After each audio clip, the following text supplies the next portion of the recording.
yeah, yeah. My mind's full of thoughts, yeah, about us in a cost, yeah. I don't know what to do, I don't know what to do. The heart is always hard to give away, give it away, yeah. But you decided you don't wanna stay. It's what you said last summer, yeah. We're going round again, you're telling all your friends that we're over it. And now you're back, I don't know what to say. No, I don't know what to look. Yeah, you and all your old ways had me acting out on good faith. Look, I would chase you down the hallways. Said your love was lasting always. Okay, so what about now, yeah? Me and you, we got a lot to figure out, yeah. You say you wanna settle down, yeah, but my brain can take another round, yeah. Out of bounds, out of context, feel the process for whatever comes next. I might let you win again, and our story might never end. The heart is always hard to give away, give it away, yeah. But you decided you don't wanna stay. It's what you said last summer, yeah. We're going round again, you're telling all your friends that we're over it. And now you're back, I don't know what to say. No, I don't know what to. You don't know what to say, I'll give you an idea. Calling me up when you need your favorite feature. About you, everybody on my case now. I know you still love me from the top down. The heart is always hard to give away. If you decide that you would wanna stay, we won't repeat the same mistakes. And I won't be the one to walk away. The heart is always hard to give away. You decide that you would wanna stay.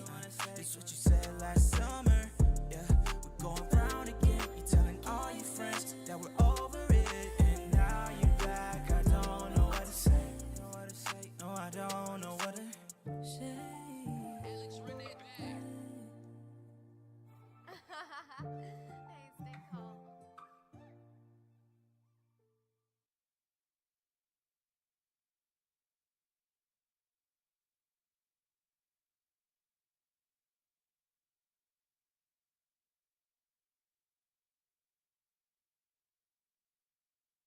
I can feel it right at my fingertips, and I believe that there's no need for fancy tricks if I just keep on moving. Every night and day I am getting closer with each little step of the way. Hey, hey, hey, each little step of the way. Hey,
take it a day at a time. I used to wait, but I'm making it mine. Was at the bottom, but able to climb. And look how I rise up. At the top, you gon' find us. Looking refined, not how you define us. Can this beat get a moment of silence?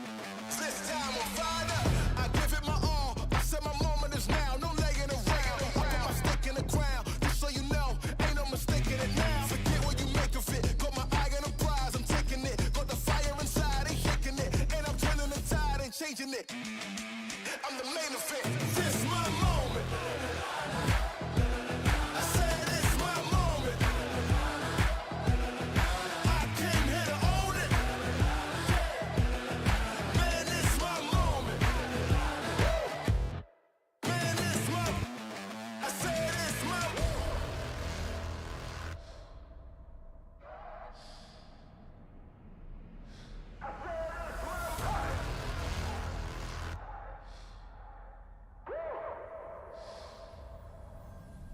Yeah, how do I sound with it when I hit the ground? 100-mile finish. My moment now ain't no mouse in us. I'm on the prowl and my style fitted. My time, give me high fives. Get a picture of the wise guy.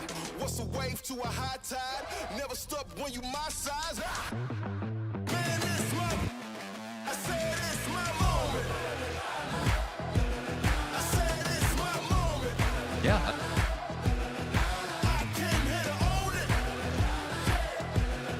Man, it's my moment. Man, it's my. I said it's my moment.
Yeah, yeah. My mind's full of thoughts, yeah. About us in a cost, yeah. I don't know what to do. I don't know what to do. The heart is always hard to give away. I don't know, yeah. But you decided you don't wanna stay. It's what you said last summer, yeah. We're going round again. You telling all your friends that we're over it, and now you're back. I don't know what to say. No, I don't know what to look. Yeah, you and all your old ways had me acting out on good faith. Look, I would chase you down the hallways. Said your love was lasting always. Okay, so what about now? Yeah, me and you, we got a lot to figure out. Yeah, you say you wanna settle down. Yeah, but my brain can take another round. Yeah, out of bounds, out of context. Feel the process for whatever comes next. I might let you win again, and our story might never end. The heart is always hard to give away. Give it away, yeah. But you decided you don't wanna stay. It's what you said last summer, yeah. We're going round again. You telling all your friends that we're over it, and now you're back. I don't know what to say. No, I don't know what to. You don't know what to say, I'll give you an idea. Calling me up when you need your favorite feature. About you, everybody on my case now. from the top down. The heart is always hard to give away. If you decide that you would wanna stay, we won't repeat the same mistakes. And I won't be the one to walk away. The heart is always hard to give away. You decide that you would wanna stay. It's what you said last summer. Yeah, we're going round again. You're telling all your friends that we're over it, and now you're back. I don't know what to say. No, I don't know what to Say. Hey, stay calm.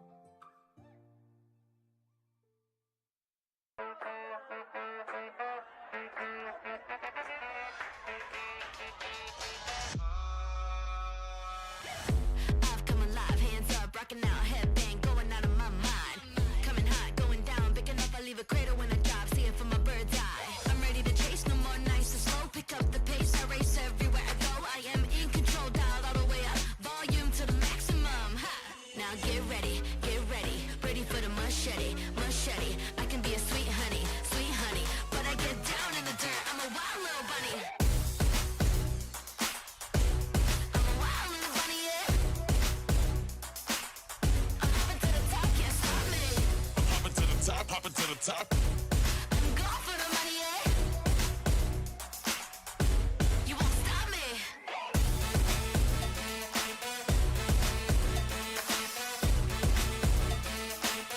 I'm hopping to the top, can't stop me.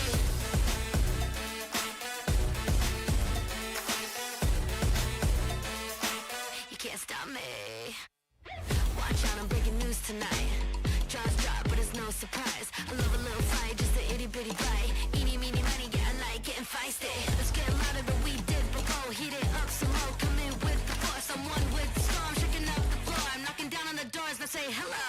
Now get ready, ready for the machete, machete. I can be a sweet honey, but I get down in the dirt. I'm a wild little bunny. I'm a wild little bunny, yeah. I'm hopping to the top, can't stop me. I'm going for the money, yeah. You won't stop me. Woo! Ha!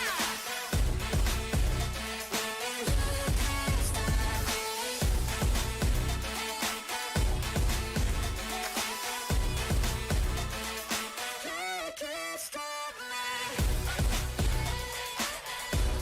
I'm a wild little bunny, yeah.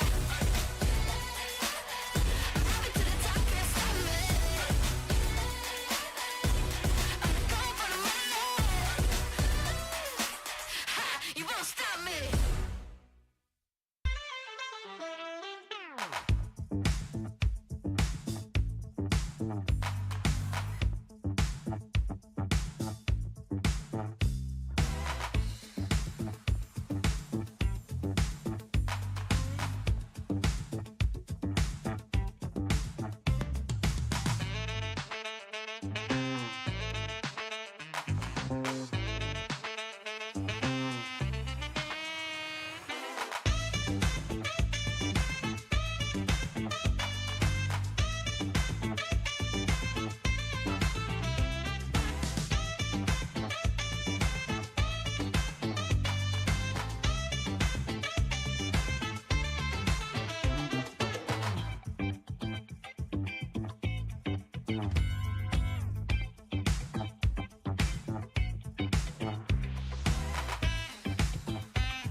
Hello and welcome to Semifinals World Championship 2023.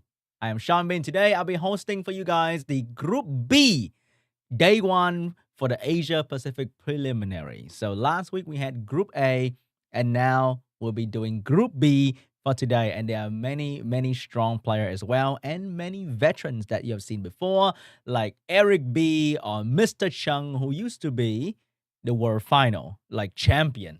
That's crazy. And many other strong players that you see on like many YouTube clips before. They are super strong. They'll bring you guys some of the most exciting matches today. So are you guys ready? Settle down. I really appreciate you guys being here today once again for the Summoners World Arena Championship 2023.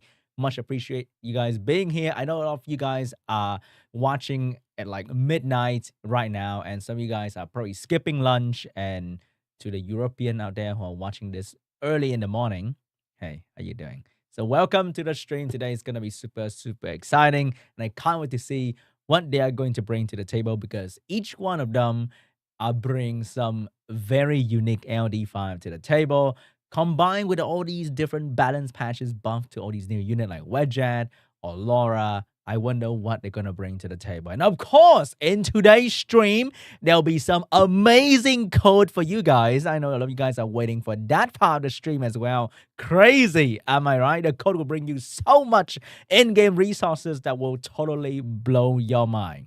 So first, let's take a look at the information, shall we? All right. Just to remind you that the schedule for SWC will be on August 5th to November 4th, including America, Europe, Asia, Pacific, China qualification, and open qualifier for Thailand. So we have gone through the China qualification, we've gone through half of the America qualification, and just a little bit of the Asia Pacific qualification. So there's so much more to cover in SWC, and I hope you guys will be excited for all of that. And now let's take a look at the info of the APAC prelim from August 12th to September 10th. It will be double elimination just like always, which means today we have the winner bracket and tomorrow we have the loser bracket. Now, this week is going to be Group B, many strong players in Asia. And next week is going to be Group C, and then we have Group D as well. So selection criteria for all the players in SWC are the top ranker in season 24 and 25. They're all like top 100, maybe top 200 players in SWC, all G3 crazy rankers that will be showing you guys some incredible matches. And for today, it's going to be best of 3. For the final, it will be best of 5. Remember, Sean B's best of 5, okay? Stop saying wrong information. I swear, I keep thinking the final is best of 3.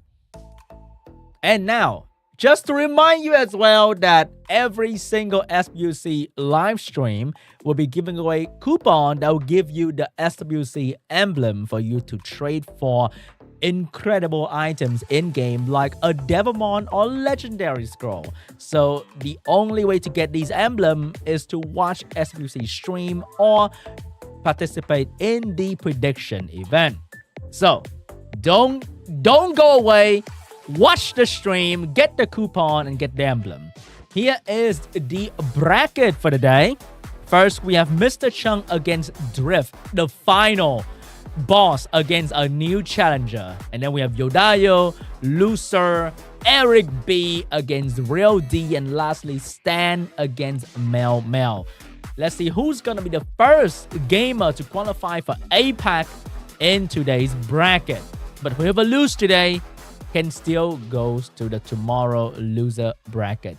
So it's going to be super exciting. Hope you guys are ready. If you haven't gotten your drink, if you haven't gotten your snack, now's the time to go grab them, because the matches are about to start and we are going to see once a world final going against a new challenger. So Mr. Drift has a very hard drift coming up for him, because Mr. Chung is not someone that you want to just underestimate for a single second, because he's about to bring in some incredible unit with insane rune quality. And not only that, he is a veteran in SWC, so he's very used to the drafting. the banning and how to play around banning, losing your favorite monster and banning the enemy favorite monster. He's used to the pressure of the competition. So Drift has quite a challenge coming for him. So Mr. Chung is gonna be that big monster. But remember, a new challenger like Lancat in the Korea bracket Group A was also an incredible performer in SWC. He made it all the way to the final of the prelim. So we also can't underestimate Drift because, hey, he might be new in this whole SWC thing, but he's not new to RTA. He's also a top ranker in Summoners or RTA last season. So he's also used to the meta. He has Strong Monster and Crazy Rune as well. So let's see who the RNG will favor. Let's see who get the first violent proc in this very first match today, okay? Because, hey, that is also one of the biggest factor in any RTA match. You know, you got that max accuracy build, and then suddenly you go in and like, oh my God, where did my accuracy go? That kind of thing. So, are you guys ready? Because the matches are about to start. And I see you guys in the chat getting super excited. And before we start to do anything, don't forget to hit the like for the stream as well, okay? We need more people to watch SWC. Join this fun and exciting moment. And don't forget to subscribe to the Esports channel. Hit the bell so that you will not miss any SWC. Because people keep asking me, Sean, when is the next SWC matches about to start? Just hit the subscribe button, okay? So you will not miss any live stream. Now let's get to it.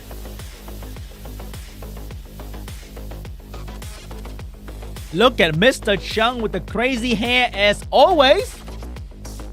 And now let's take a look at his most picked unit in Season 25. We see a Gianna Enjoyer. He literally picked the same thing from Season 24 to Season 25, switching from Zibala to Vert. I thought the order is supposed to be the other way around. I thought Vert was supposed to be Season 24 and Zibala to be Season 25. But hey, he's favoring that Vert over Zibala. He's ranked 60 last season. Oh my God, ranked 60. That is absolutely incredible. You guys don't even understand a fraction of what it takes to be a world top 100 gamer like that. Okay, guys? But, oh my God, Drift rocking the most standard Asia haircut right there with a very different playstyle. So much more aggressive with the Beast Riders and the Ethna. And he is a Nephthys Enjoyer. He ranked 165 in Season 25, but that doesn't mean he's any less powerful compared to Mr. Chung, okay? Maybe he just, I got G3, I don't need to try so hard. Let's just settle with rank 165. He could have been ranked 10 for all we know. So, let's go in the first match between Mr. Chung and Mr. Drift. Who's gonna be the Mr. Winner in the quarterfinal? Let's find out very, very, very soon here. Hey, I used to rock that haircut too, okay? It's Asian, we just don't have good hair. So, but man, Mr. Chung has been rocking the most badass haircut since the very first time I see him in SWC, and he's still maintaining it. And that is pretty awesome to see.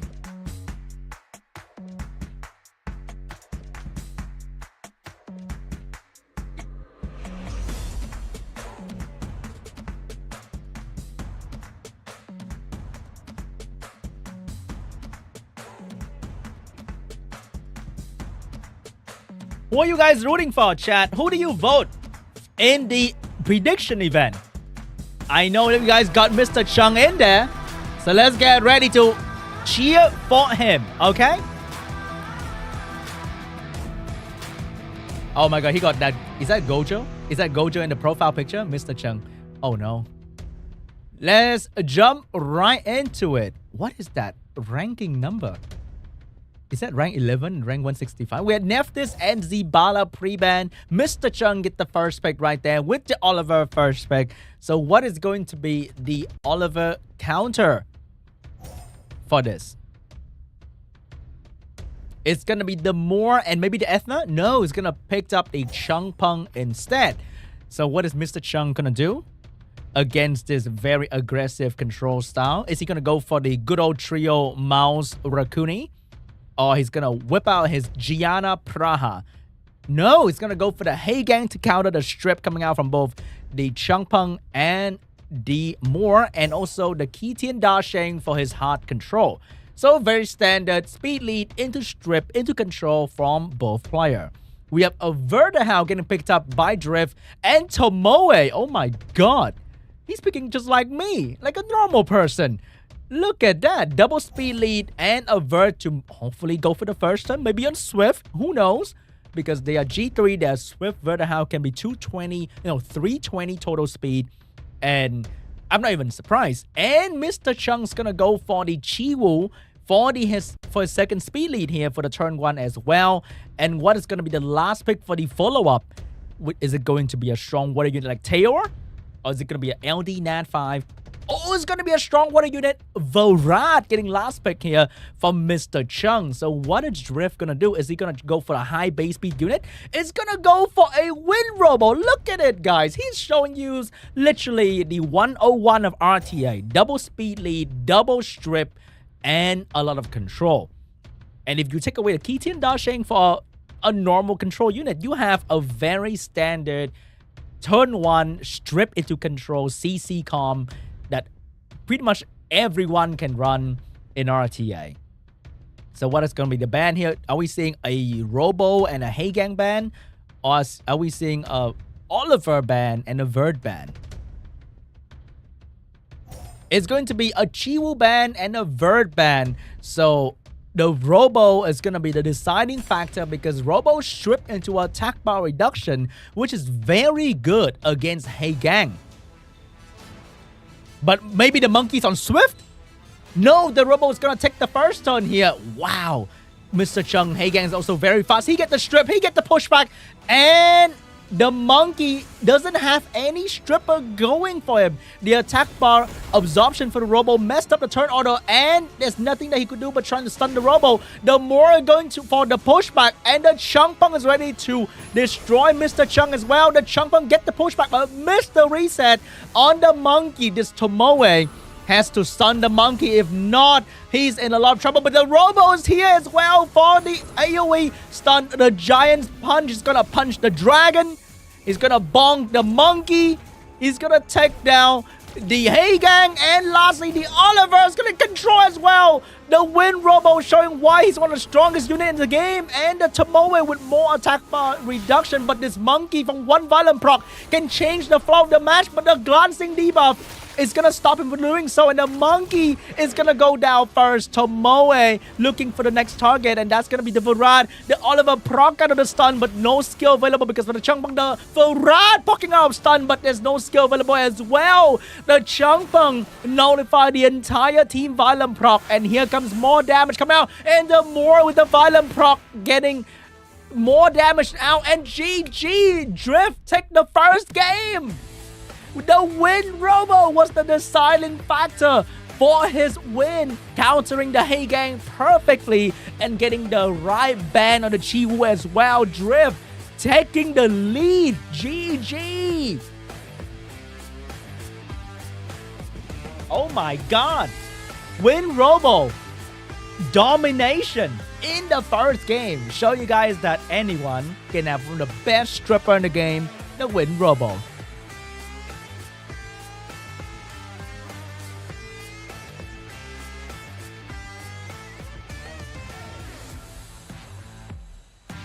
Man, that match was so fast. Oh my god. It was over before it began. The moment the Wind Robo got all the strip, it was done. Will we see a Wind Robo pre-ban? Will we see a Wind Robo pre-ban?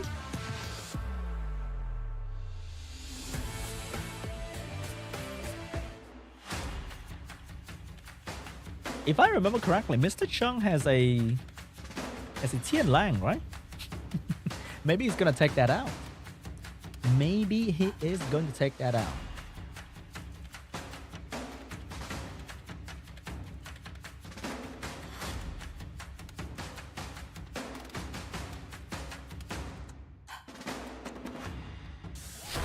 Alright guys, let's go to the second round of today's matches between Drift and Mr. Chung. What is gonna be the pre-ban here? is going to be Veramos and Oliver.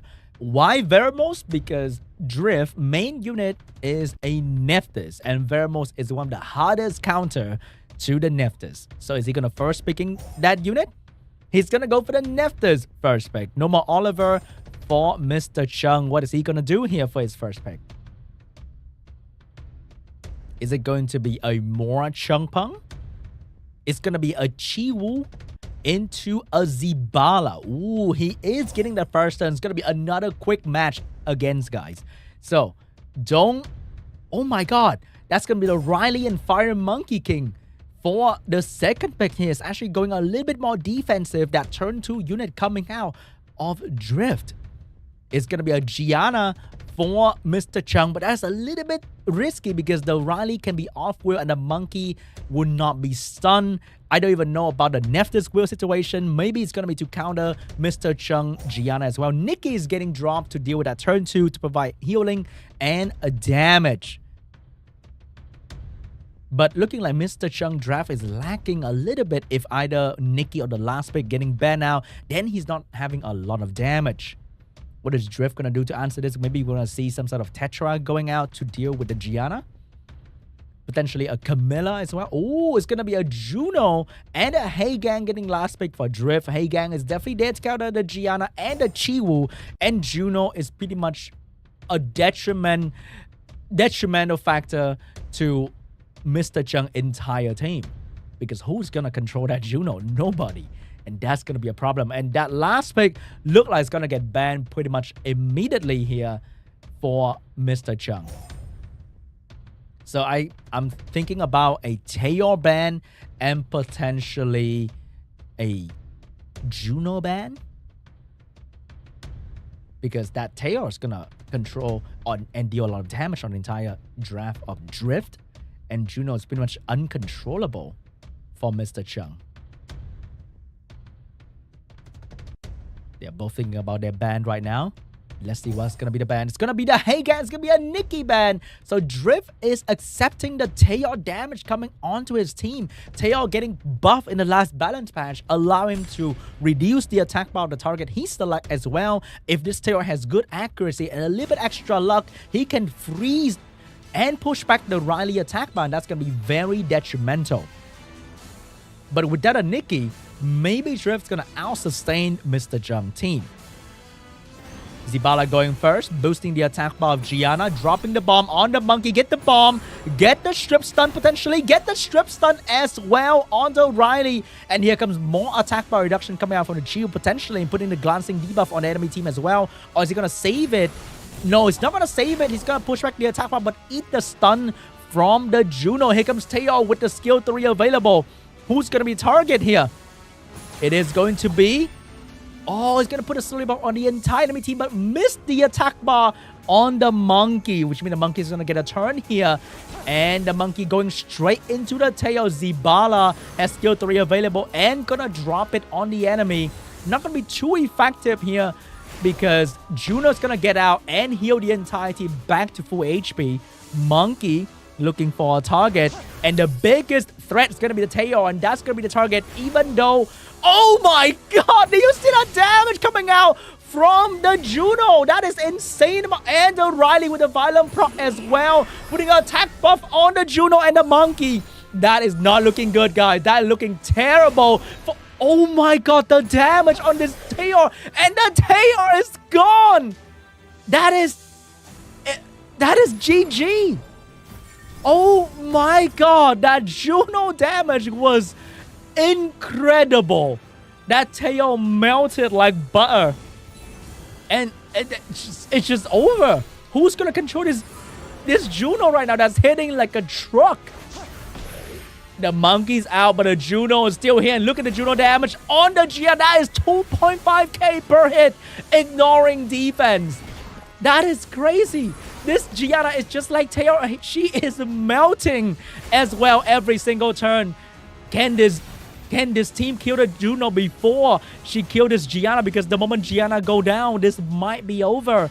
because Gianna is the last source of damage left. Here come the freeze, but that's gonna risk giving Juno the speed buff, and the Juno is not gonna take down the Gianna quite yet. The bomb landed on the Riley, but the Riley has skill 3 available.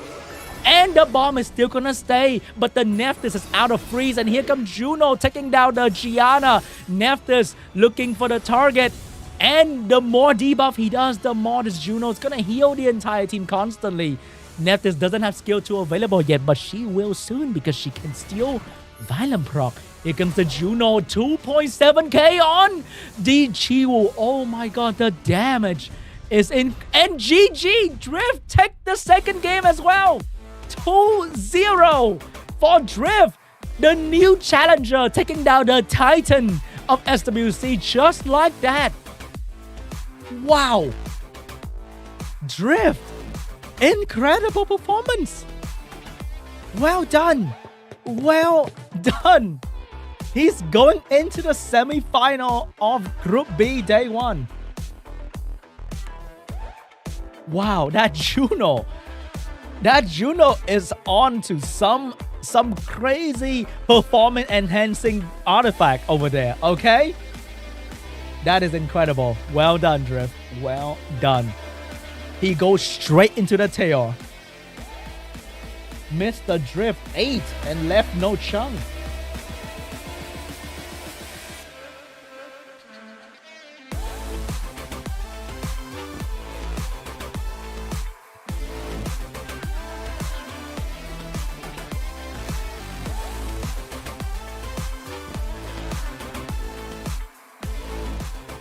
And that was the first match of the quarterfinal.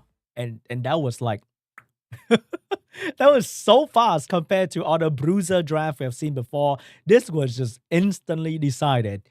And that was so quick.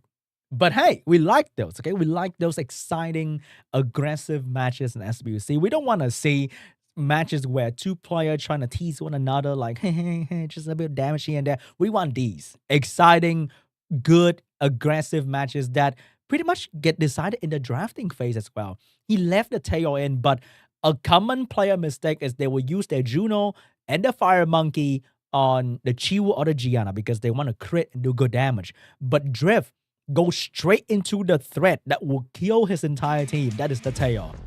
And that was incredible. Let's take a look at the highlight once again for the matches.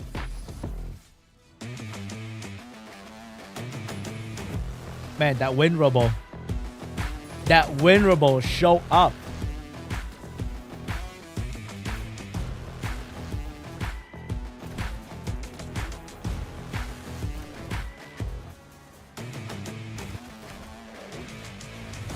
Wow.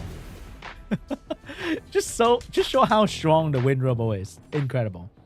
He banned Nikki. He left the tail in.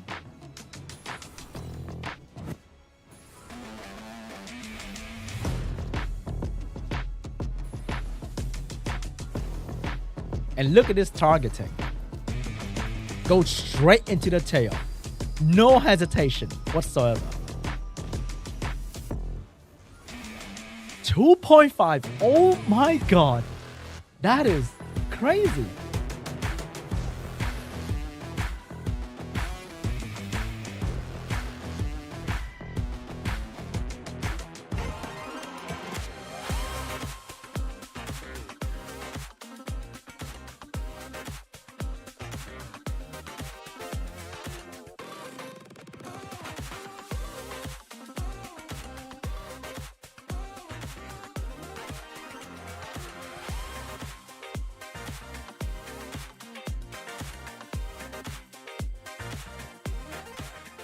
And that was the first match of the quarterfinal. As I was saying earlier, it was incredible to see how Drift let the tail stay. Even though I think the tail was the counter to the entire draft.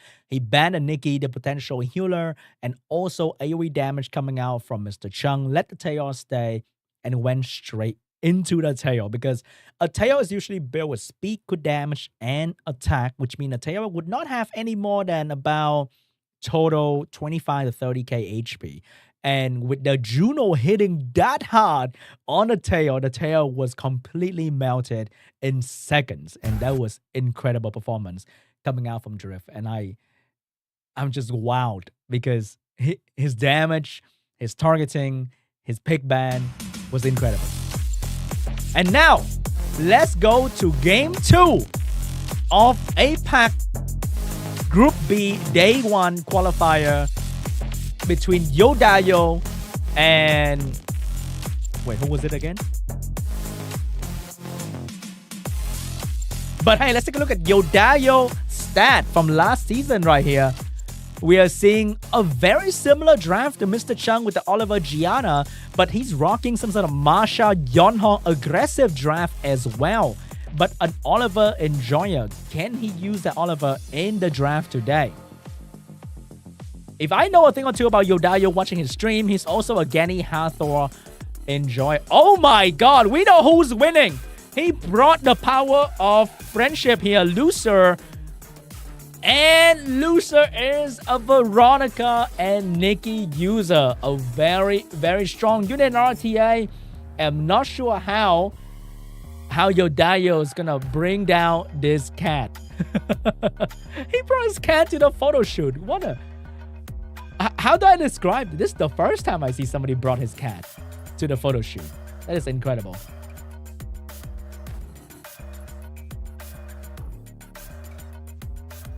Wait, it's LUSIR, not loser.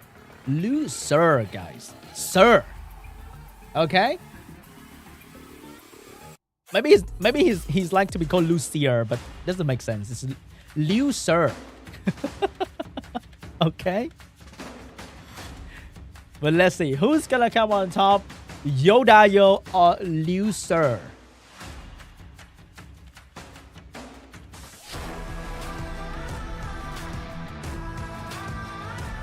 Man, that cat looks intimidating. Not gonna lie.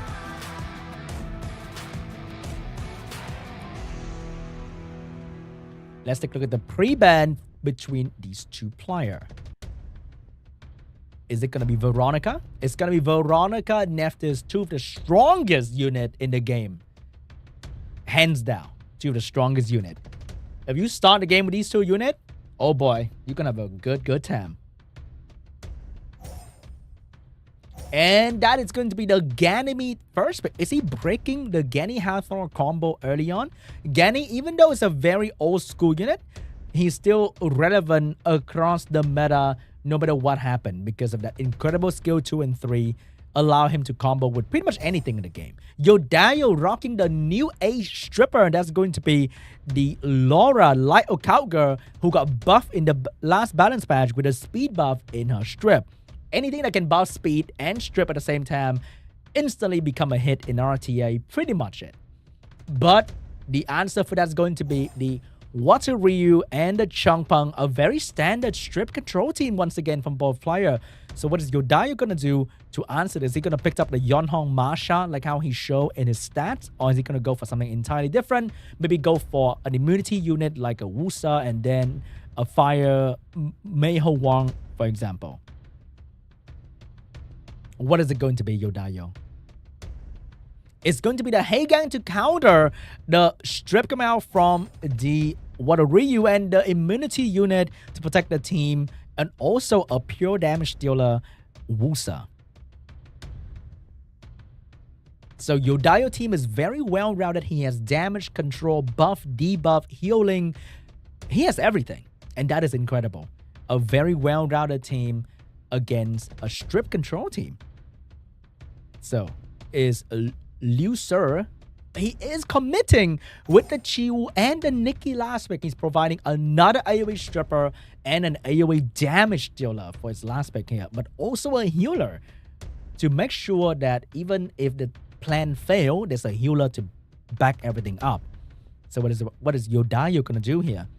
The Haegang's definitely countering the Chiwoo and the YODAYO pretty well, so that's gonna be the ban here. Knowing the Haegang might be banned, he's gonna go with the Fire Pudding Princess. That's gonna be to counter the attack bar pushback coming out from the Ganny and the CHUNG. So it's gonna be a Nikki ban and potentially the Pudding ban.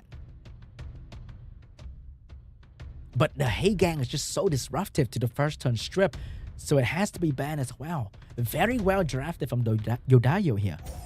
It's gonna be a Heigang ban. It's gonna be a CHUNG ban. Letting LUSIR getting the Ganny and the Nikki. Is that a good idea?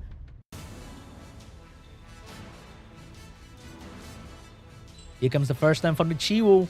Is he gonna get all the attack by pushback and the strip? He is going to miss majority of his stuff. And Laura's gonna get the first turn here. The battle between the LD Occult Girl. Here comes the strip into the defense and the speed buff, getting the buff for the team. And here comes the YODAYO with the strip, but could not get the attack buff. The Wusa. Wusa is still going to move next turn. If this Wusa buff, it might be over for LUSIR. Here comes the immunity buff for the team here and the violent proc as well. And if the Oliver is getting a turn, no, the Oliver, even with the speed buff, is not. Oh! The two-turn sleep from the Wusa, knocking down the Nikki turn. No healing, no attack buff for the team. And the Ganny is not going to get reset. It resisted the reset from the Oliver. Getting a reset on the Chiwu skill, allowing Chiwu to strip once again. Here comes the pudding, going for a quick small heal here. And the Chiwu is going to get the strip on everyone this time. But is it too late for the team? Because here comes Nikki. No violent prop from Nikki. Laura get a skill too. No stun from the Laura. And the Warrior is going to get a turn with the AoE damage, but not going to do much here. The Oliver is going to get a reset on the Ganny because skill 3 is available from the Ganny. Gonna go straight into Nikki. He's gonna eat the reset from the Ganny here. Ganny going straight into the Wusa. Not letting any more. Oh, and get the violent pro as well. Nikki's gonna get that skill back, which is very, very bad from YODAYO. All his effort might be undone in one turn of the Nikki. Chiwu taking away the shield from the Laura. The Wusa not getting the sleep this time. The glancing debuff was too powerful. Nikki is gonna go in with skill 2 into violent pro and skill 3.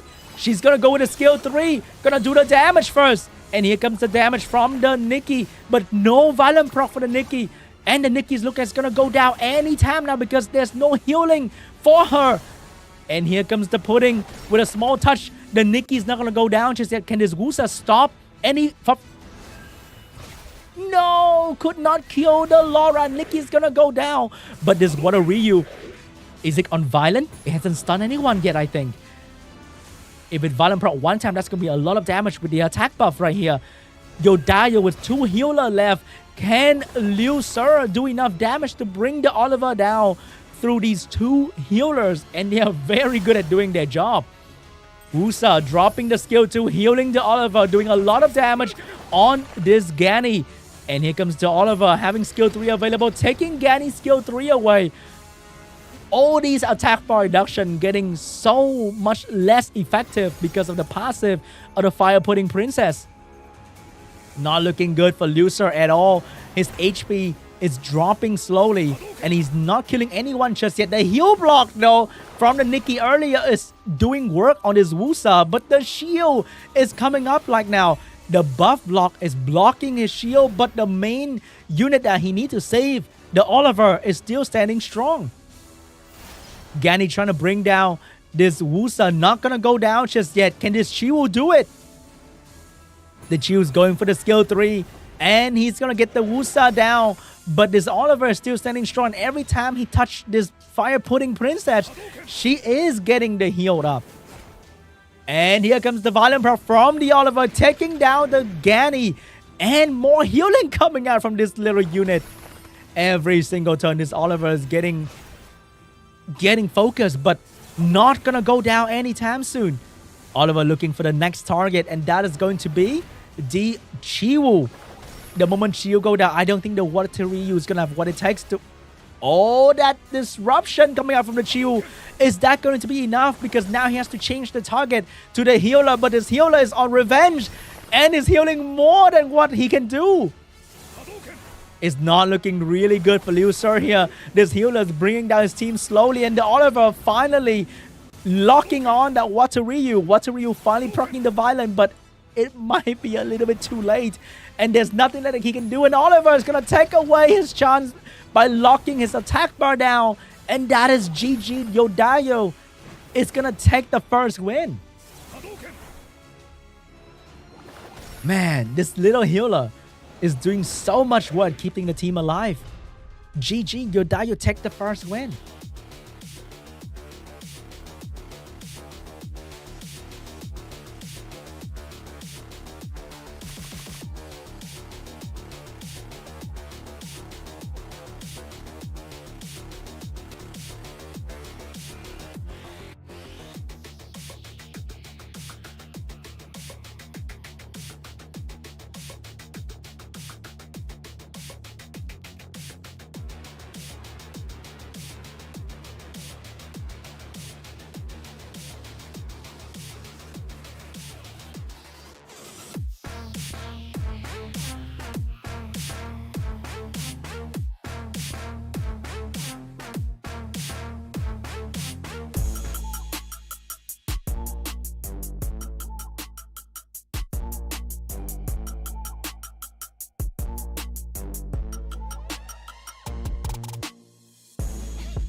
Alright guys, round 2 between YODAYO and LUSIR. I just got information that the cup you're seeing next to the name is actually their best rank in RTA. So YODAYO best rank is rank 9 in the world, and that is incredible.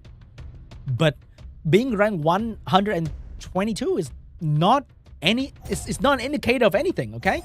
Because Mr. Chung got absolutely destroyed last game. So YODAYO is gonna first pick that more, and we have a Nikki and Gani pre-ban. So I think LUSIR plan is not letting YODAYO grab that Gani at all. So what's gonna be the first 2 pick for LUSIR here? Is he gonna go with the strip into control team once again, or is he gonna switch it up this time? He's gonna first pick CHUNG and Praha, going a little bit more defensive with the healer and not a speed leader this time. So maybe YODAYO will grab this opportunity to take the Chivu or another speed lead like Oliver into a strip. And it's gonna be an Oliver, and the Laura is definitely gonna get picked up for YODAYO as well. It's gonna be the Laura, and maybe this time LUSIR is gonna go for the... Oh, he's gonna grab the Chivu and the Ethna. He's going aggressive as well.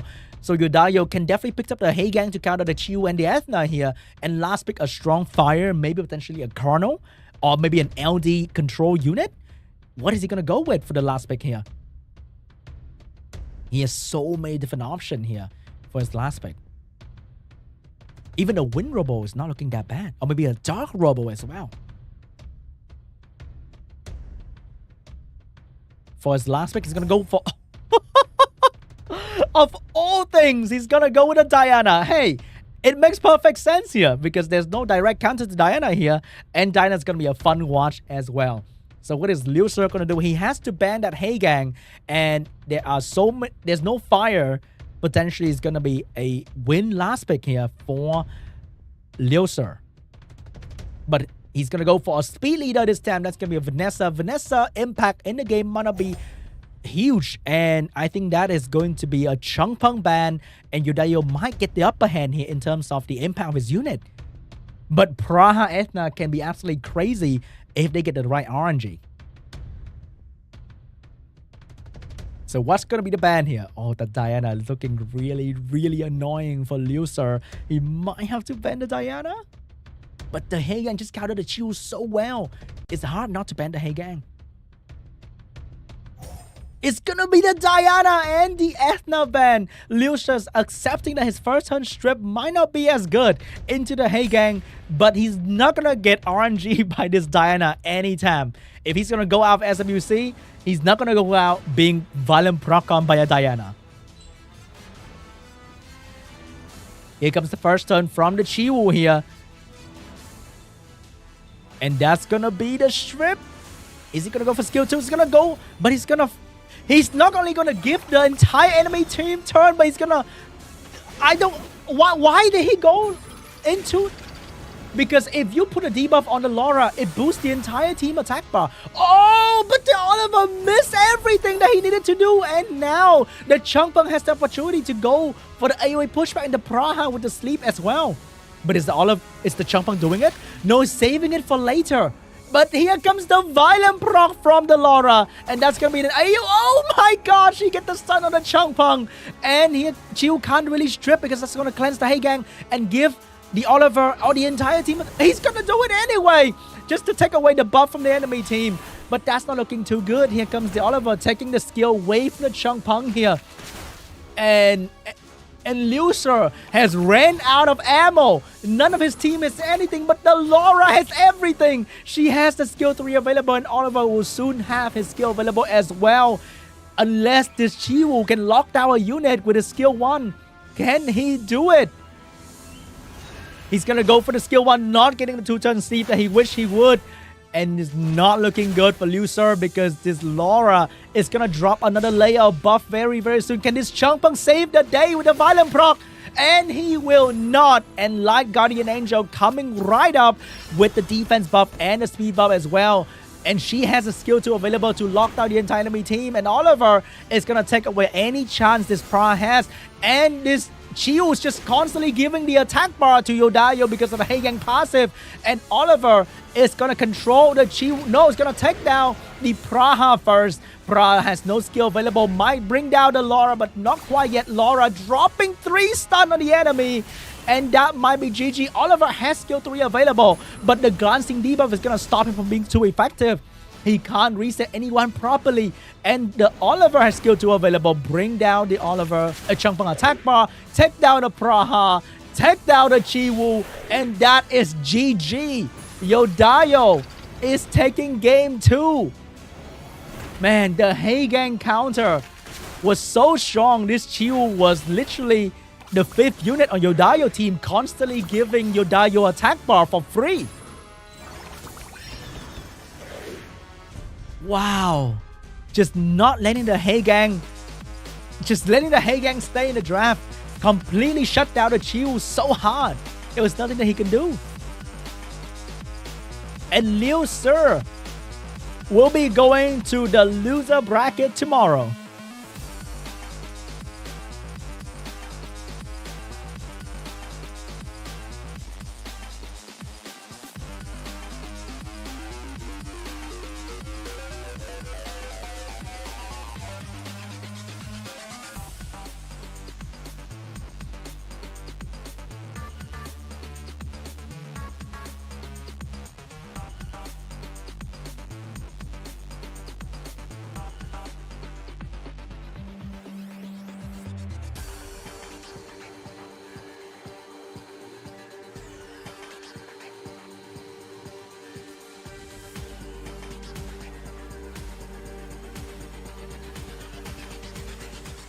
And that was the second match of the quarterfinal, guys. Incredible performance from YODAYO. The last match right there. Oh boy. Do you see that? The first the Chiu just stripped. And instead of only boosting the attack buff of the Laura, he left a debuff to be cleansed by Heigang. And that result in the entire team of YODAYO getting attack bar. Heigang just destroyed Chiu performance right there. Everything Chiu did was just boosting the Heigang team attack bar. And man, if you haven't built a Heigang, what are you doing? Okay? You have to build a Heigang right now.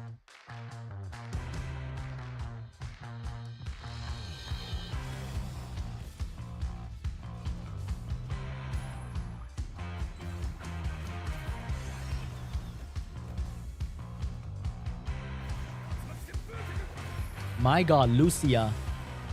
LUSIR with the anti-attack bar reduction.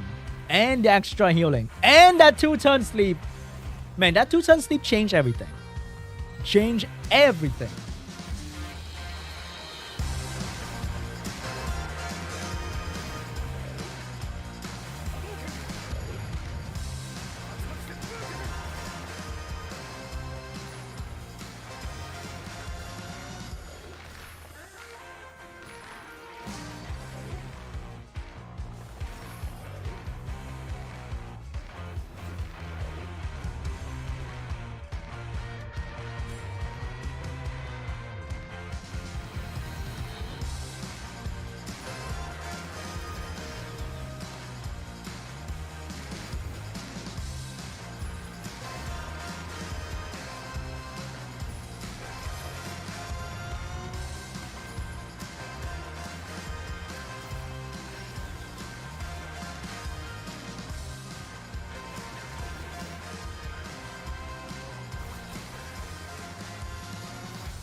And that is the first two matches of the quarterfinal. Drift will be fighting YODAYO in the semifinal. And coming right up will be ERIC.B against REAL.D, Stan against MEOWMEOW to find out who's going to be the next couple that we're holding hands in the second semifinal.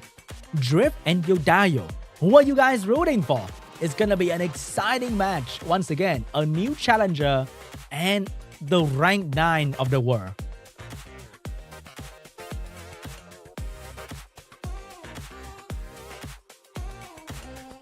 And that was the first, that was the first half of the quarterfinal of Group B Day 1 preliminary. That was very, very exciting, very fun matches. We get to see how Drift completely destroyed the world champion, or once the world champion. And next up, we are seeing Laura just being an absolute monster after the previous balance patch. Wow. Laura went from who to like, I'm going to just destroy the entire competition. Just adding speed buff to a unit that has 120 base speed. How incredible she has become, right? She fit right into the meta with the control meta and providing not only strip, protection, speed buff, and also potential hard control, because her skill 2 can stun your entire team and slow them down, which is like one of the worst things to happen to any team. And the skill 1 can provide sleep. And not only that, she has built-in Violent prop. You can build Laura on Swift, on Despair, on Violent, on Triple Energy, I don't care. And she's going to do an amazing job providing you the best support in RTA. And that is absolutely incredible. Just one small change. And now, you guys, the part where you've been waiting for, that's going to be the first short break. I'll see you guys back here in 10 minutes.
Hello and welcome back to the Semifinals World Arena Championship 2023. This is Asia Pacific Group B Day 1 Preliminary. And we have gone through 2 different matches. And we have 2 matches left for the quarterfinal to decide who will be going to the semifinal. And the next one is going to be very, very exciting. And that is between ERIC.B and REAL.D. So let's see if the will of B or the will of D is going to win the next one, okay? And who's going to move on to the semifinal. And after that, we still have Stan against MEOWMEOW. These are all very, very high-ranked players with incredible runes and teams and unit that they'll be showing us with some incredible matches tonight. So, are you guys ready for the upcoming battle between REAL.D, almost said REAL.B, and ERIC.B? It's going to be very, very exciting. And who are you guys voting for? Let us know in the chat. Who are you rooting for? Is it REAL.D or is it ERIC.B? Because it's about to happen really, really soon. If you haven't come back from the break yet, settle down quickly because the matches are about to start. It's going to be super exciting. You don't want to miss it. And after these 4 players settle their matches, we're going to be having the first code today. So I know you guys are excited for that. So wait around a little bit. Watch a little bit more of SWC. You need to get that emblem, right? You get that, I think, scrolls or mana or energy. It's going to happen really, really soon. So don't worry. It's going to come up.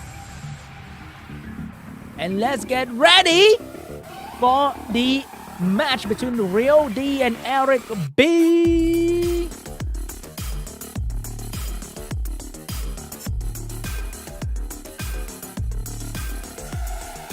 Oh boy, we have Ong Yoki and Tian Lang in this roster right here for ERIC.B.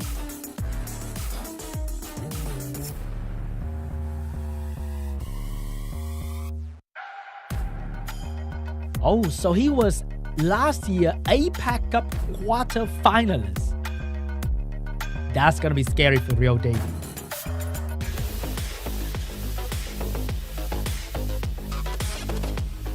Whoa, my man looks bad. Wait, what?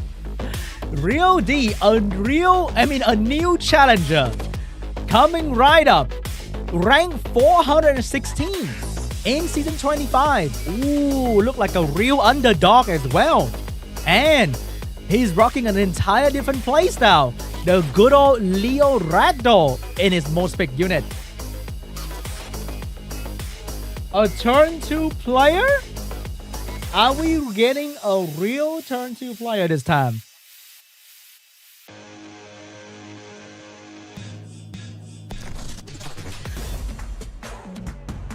REAL.D more like real drip.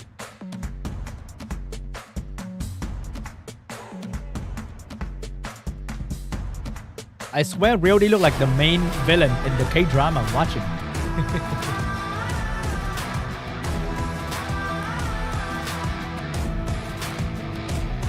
Wow! Last year rank was his best rank as well? Oh boy, we're gonna see a Ragdoll and a Nikki pre-ban here.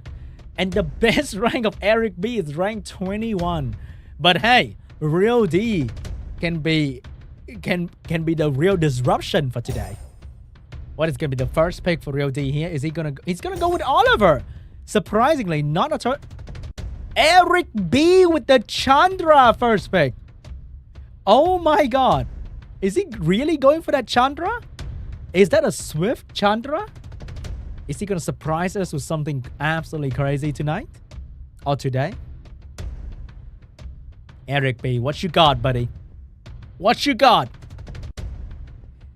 It's going to be the Cigar Escher meta that we have seen going around. Might be going to some heavy LD5 stripper and the mouse as well. But the mouse is going to stolen by REAL.D and he's going to pick up the Shizuka as well. For the first time today, we are seeing Shizuka appearance. But Shizuka can get really heavy counter by Cigar because of its strip into the full reset. So what's going to be the answer? Are we seeing a Leo coming out from ERIC.B to counter the mouse heavy water draft? It's going to be a Chung for ERIC. And a Jogan for the first time in this tournament. We are seeing a Jogan getting picked up here. And REAL.D is going to go for that Juno to counter the heavy wind and the Douglas last pick because there's no damage coming out from ERIC.B to counter the Douglas just yet. But the attack buff though can be quite challenging. Let's see what's going to be the last pick from ERIC.B. If it's going to be a hard counter, it is going to be the Ongyoki that's going to be good against both Juno and Douglas. So that's going to be banned pretty much immediately. Can ERIC deal with his Douglas with his attack buff? Because he's rocking 2 wind unit. And that's going to be very bad into our Douglas here. I think it's going to be the Ongyoki and potentially the Douglas ban because the Jogan is going to seal the Juno. But no, it's going to be the Oliver ban.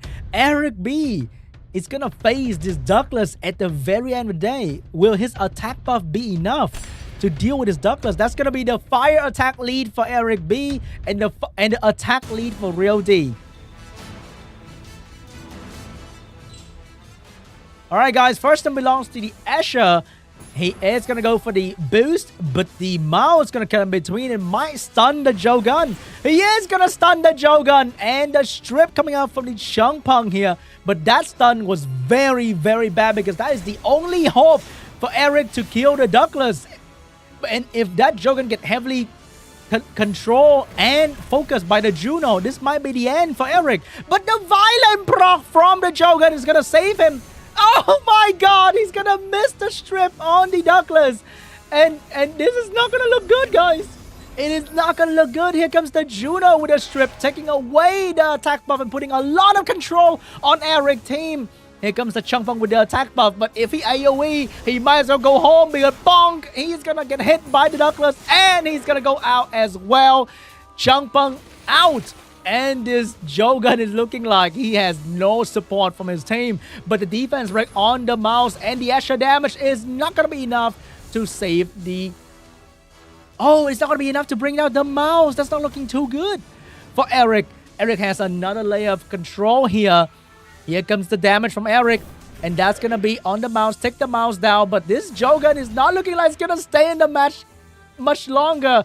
Damage from the Juno is looking very rough for ERIC, but Asher has another heal coming up. Here comes the Shizuka bringing back the mouse, but not having skill 2 because of the nerf from the balance patch. Here comes the damage from the Juno and Douglas, and that's going to be all in on that Jogan. Look at the damage from Juno. It is only 1400 compared to the Juno we saw last game. That is the difference in the power of artifact coming from these two players. But this Juno is not letting any chance. She's just despair stunning every single time she moves, and that is incredible coming from this Juno. This Jogan, the moment the Jogan go down, REAL.D can just hit the auto button because Douglas will eat everything else on the table. And here comes the Douglas going for the finishing move, and that is it. Jogan out of the field, and I think that might be GG, guys. That might be GG for ERIC first game, because at this point, who's gonna deal with this Douglas?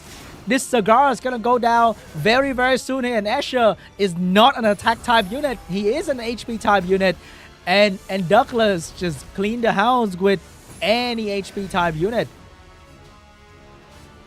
And that might be GG. Here comes the damage from Asher on the Juno.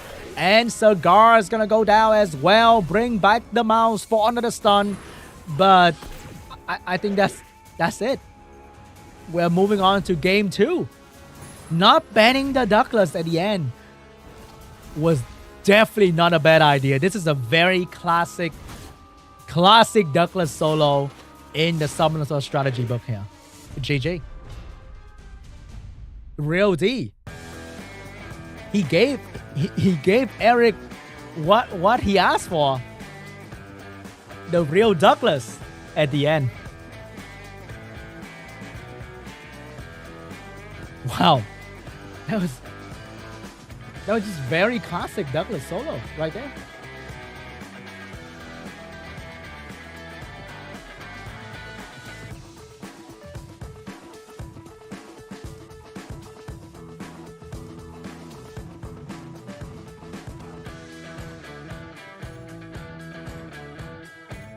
The biggest question we all have, why didn't he ban Douglas? Shall remain unanswered to the end of times.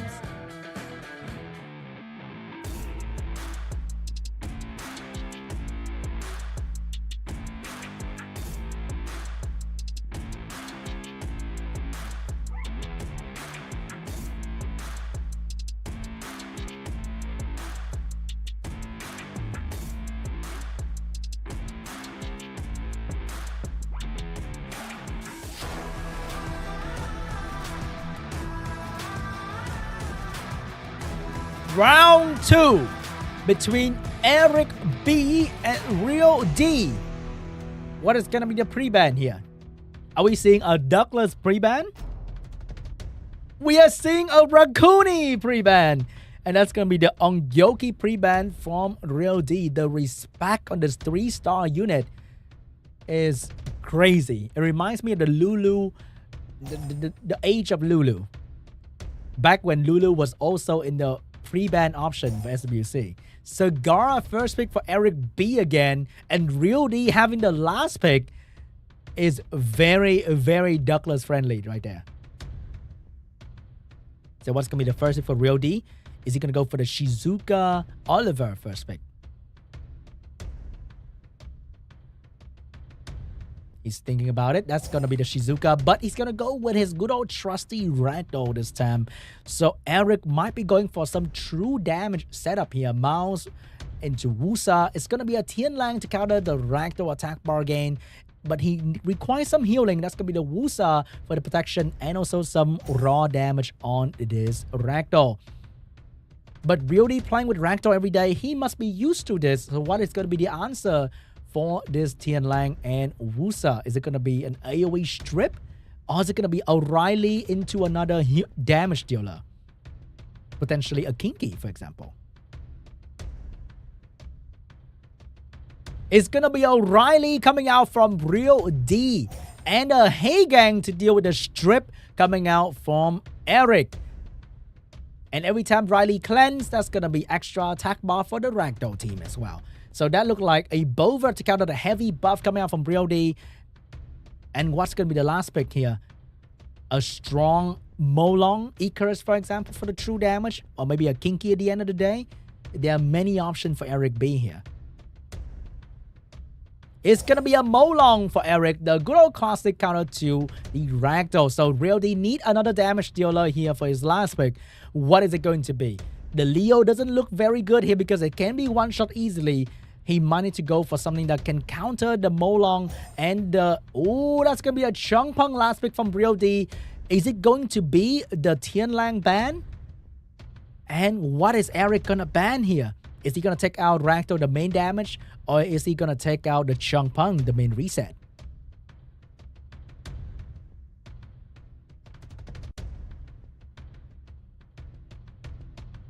What is going to be the ban? Is it going to be the Tianlang? He counters so much. No, it's going to be a Molong ban. And it's going to be a Heigang ban here. REAL.D taking the Tianlang hit. Accepting that his Ragdoll is not going to be as effective. But he does have a lot of things going for him. He has healing, buff, strip, cleanse, everything under the sun. But Eric also has a lot going for him. He has a lot of counter pick. Good for REAL.D's team here.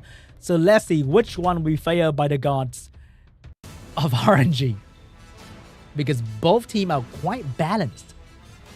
So first turn belongs to the Heigang. Is he on the spare rune? Is he gonna use it? Is he gonna save it for later? He has to save it. He actually go for it.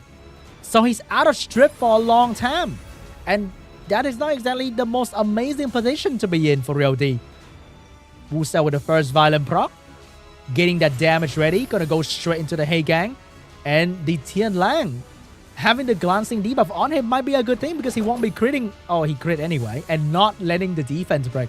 Here comes the Sagar dropping the reset on the Shizuka. Get it done, but missed the attack by pushback.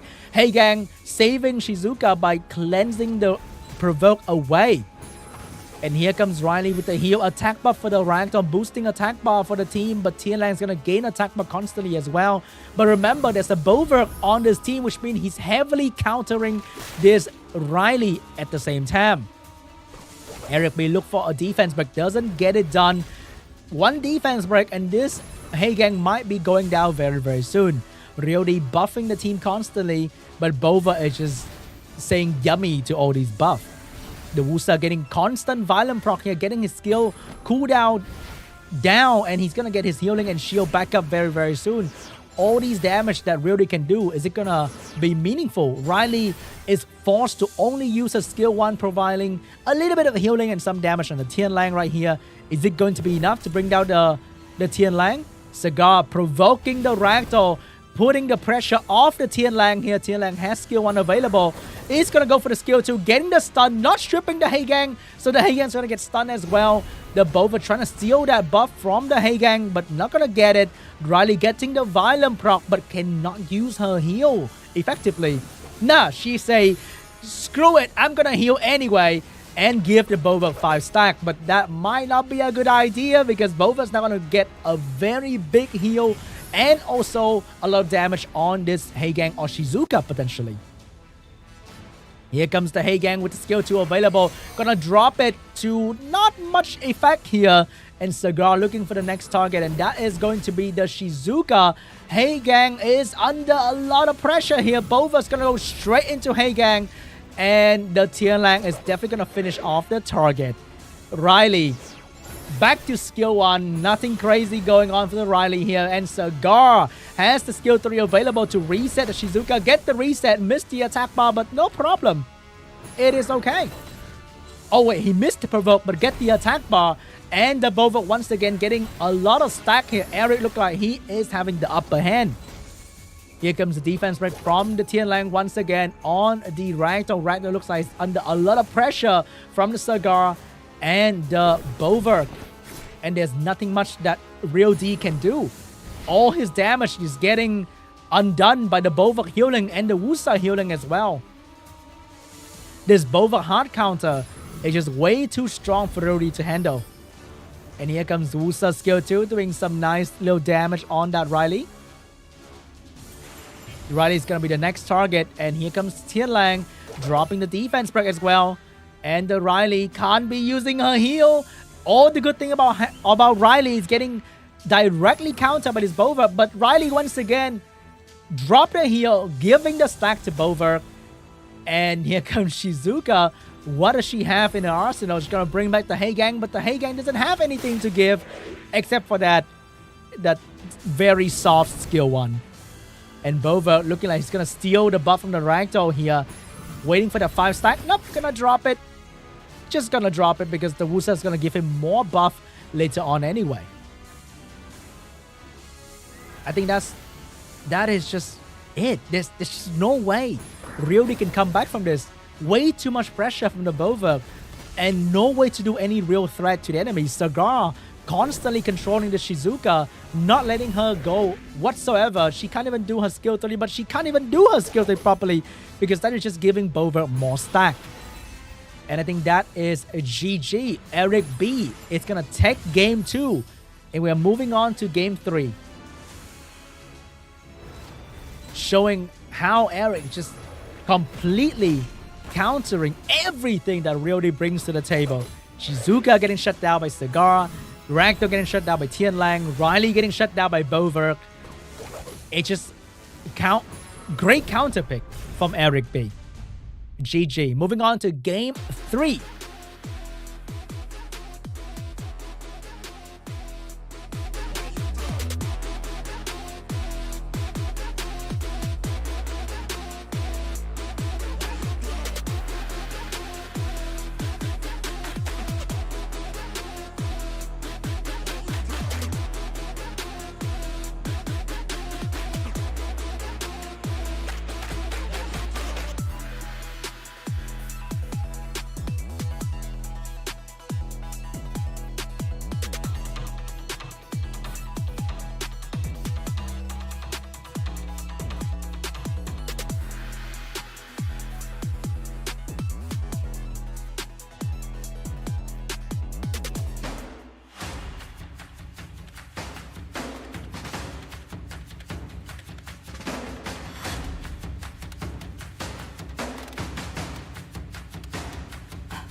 Alright guys, the third match between REAL.D and ERIC.B. Will ERIC find his flow and win the last game, or will REAL.D become the real underdog of this bracket? The ban is going to be on Juno and Nikki this time. And the first pick for REAL.D, is he going to take the Oliver once again? Or will he go with a different draft this time?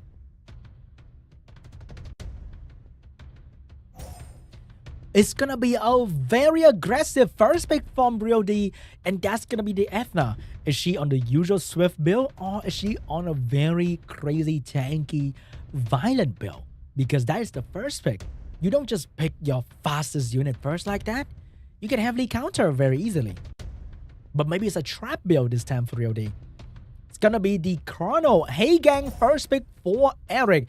Instantly counter the strip stun of the Ethna, and a fire pick to deal with this Ethna as well.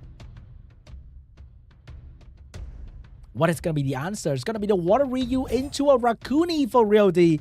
A very mid-range draft from REAL.D here. He has some strips, some damage, some healing, but no hard control and no crazy damage just yet. So what is ERIC going to do? He's going to go for a mid-range answer as well. That's going to be the Volantis and maybe a healer for his fourth pick here. No, it's going to go for the Ongyoki, which is incredible as well. You can't stun this, which is the one big thing about Ethna and potentially a Despair Water Ryu is the stun. But Ongyoki doesn't care about any of that, and he can bring down these two units very, very quickly. So REAL.D is in a real situation here, because these two LD5 are very, very hard to deal with, and it looks like it's gonna go for a mouse for some damage, and maybe he needs another support. That's gonna be Shizuka for his last pick. So it's looking like a Shizuka ban and a strong AoE last pick, or maybe a healer for the last pick is gonna be incredible for ERIC here. No, it's gonna be a Leo to counter all the speed that REAL.D is trying to bring in. And it's going to be a false ban as well. Shizuka ban, Leo ban. REAL.D is in a real down bad situation here, because he has no answer for these units that ERIC is drafting. But here we go, guys. Ethna getting the first turn here. What is she going to do? She's going to go for the strip on the Chrono, but Chrono doesn't really care about that too much. Not a whole lot of damage as well. Stun landed on the Chrono. That is incredible. And more damage as well. Here comes the Rakuni, trying to give this mouse the one-shot opportunity. Another stun on the Chrono. But that's only the Chrono. There are two heavy hitters coming right up from ERIC.B. ERIC, Hey Gang turn is ready to go. Is he going to go for the AoE? He is going to go for the AoE, dropping but missing the Ethna, but no problem because Volantis is moving as well. Missing any debuff on the Ethna, that is very crucial, but his Ongyoki is about to eat up some of these units here. Here comes the AoE damage. Not a whole lot of AoE damages yet, but the stun on the Ryu, that's going to be saved by the Rakuni. Very, very... Oh, the defense big landing on everybody. And the Chrono is going to go down. No, it's not. It's going to finally go down. But here comes the damage coming out from the Volantis here. And the big despair stun on the Rakuni. Mouse, can he get a violent? He will not get the violent, but a lot of damage on his Ongyoki here. But if Ongyoki get a turn to move, that's going to be very bad. But Ongyoki is going to go down to the Ethna. Oh my god. The real upset is going to be REAL.D. Big damage from the Water Ryu. The Mouse is going to go for another big hit on this Hey Gang. Hey Gang is still going down very, very soon. Volantis get a turn, but no skill available. That is not looking good for ERIC at all, because Volantis is not getting any skill anytime soon. And he's getting a lot of pressure from both the Mouse and the Water Ryu. Volantis, you need to stun this Mouse, or else you are in a lot of trouble here. Get the stun on the Mouse, but Rakuni is going to give the Mouse a turn. Here comes the Mouse going for the kill on the Hey Gang. And this Volantis, is he going to do it? Is he going to bring this game around for ERIC? He has skill 2 available. He has to use it, because if not, he's going to die. But he's going to stun the Mouse. But the Mouse is going to get the violent pro. And he's going to bring down the Volantis. REAL.D. REAL.D. Oh my god. GG. REAL.D is going to be the one moving on to the semi-final. Wow. It is not all about the LD5. It is all about the mouse Rakuni, guys. Wow, wow, wow. Who would have thought? REAL.D.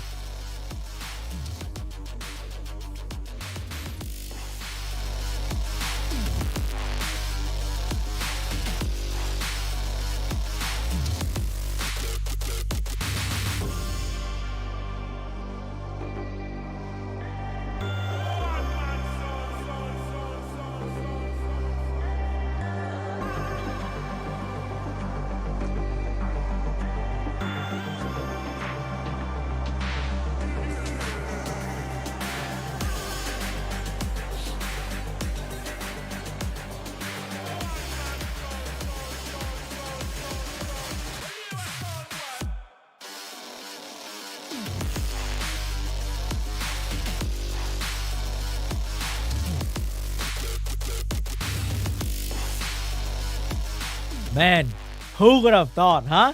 The side with Volantis on Gyoki. The side with Rakuni. Who would have thought? Back in last year, who would you put your money on? On Yoki Volantis? Or Rat? Or some might call a goat? Or just a real pain in the match? Okay? REAL.D brought the heat. He brought the will of D. And he just showed ERIC.B that I might be ranked 400. You might be ranked 21. But I'm not going to lose. Okay? I want to be the real underdog of this bracket. Showing up. Show ERIC.B how to play RTA with Mouse Rakuni. Oh my god, I can't believe it. Let's take a look at the highlights, shall we?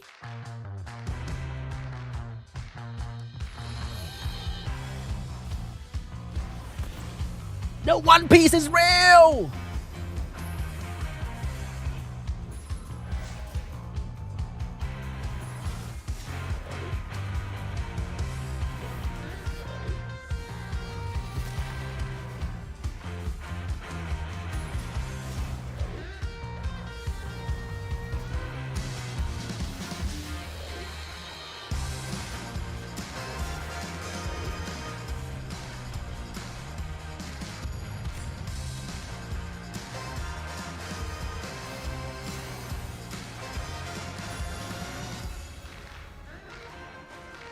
Guys, look at that. ERIC rebanned Rakuni.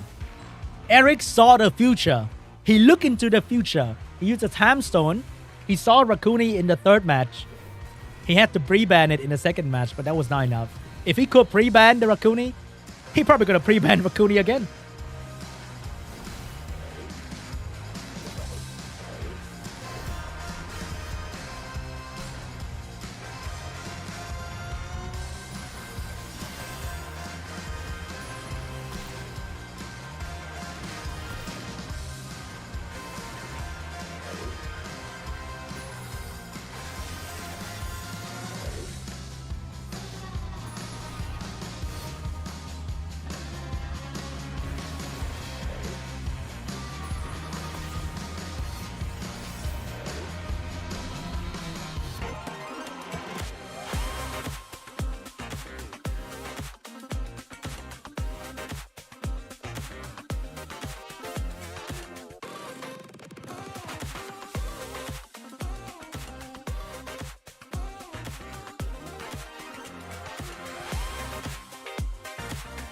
Man, what a crazy match. If that was not on Gyoki, but if he chose to go with either Tian Lang or Nikki, might have been a different story because the Rakuni boosting attack bar constantly to the mouse was uncontrollable. The mouse going just 20,000 the flash speed per hour, doing massive damage to everyone on Eric's team, which is like, oh my god, Rakuni mouse. What an incredible performance by this unit. Once again, dominating the RTA meta. But it goes to show that the next match can be super exciting as well. Between MEOWMEOW and Stan.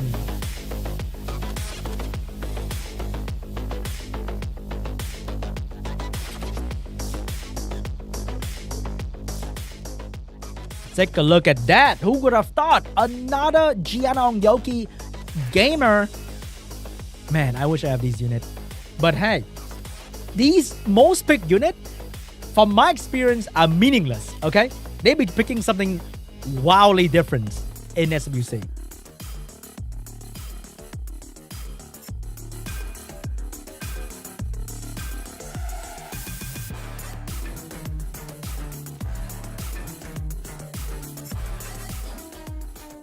And here comes MEOWMEOW, a very similar draft, but he's also rocking Yeonhong, Tianlang, Nephthys, and that is very, very scary.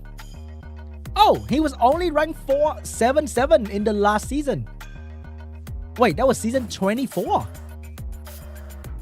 He's hiding. He's lurking in the lower rank. But I'm sure he is a monster hiding in plain sight.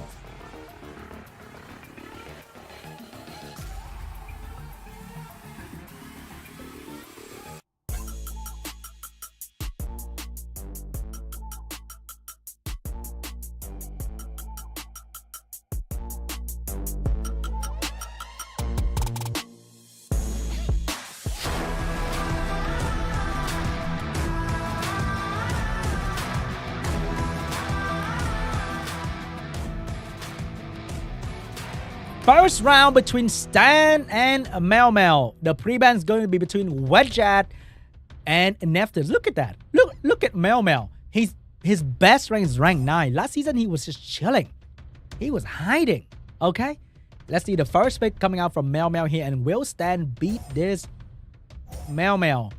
And, ooh, we're seeing a Wusa Gani from Stan and a more first pick coming out from MEOWMEOW. What is going to be the counter pick? Is it going to go with Chiwoo? Or maybe Oliver into an AoE stripper? It's going to be a Yeonhong coming out from MEOWMEOW.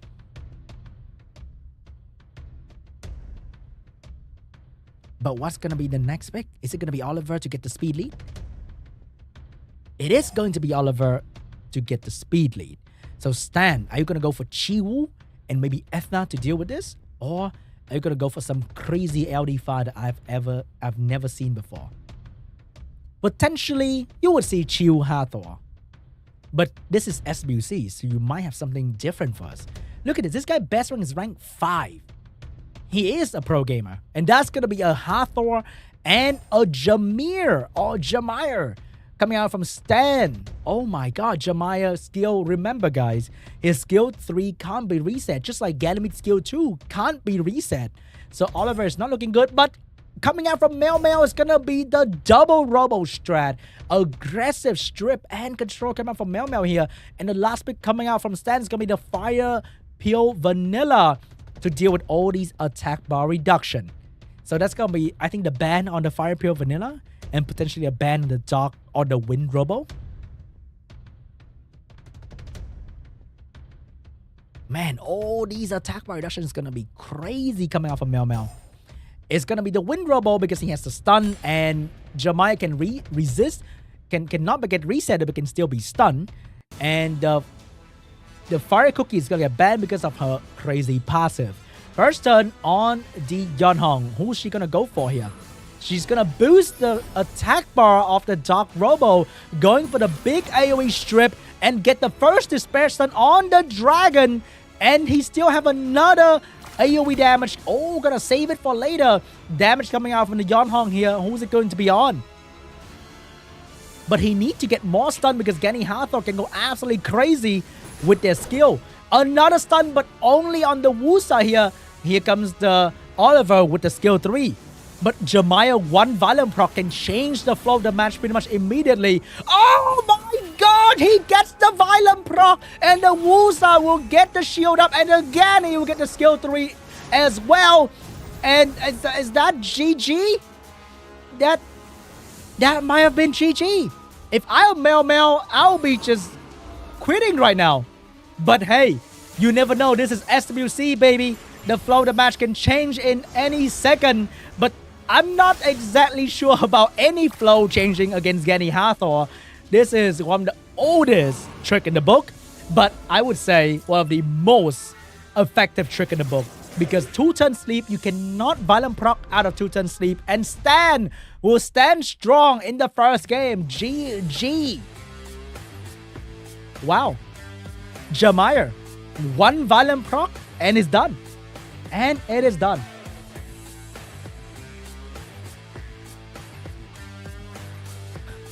Who would have thought? Back in 2023, we are seeing what happened to gamers before us. The gamer who stand before us in 2015, no, maybe 2018, who fought this team, the team we thought that we escaped from. But now we are seeing them once again, standing strong in 2023.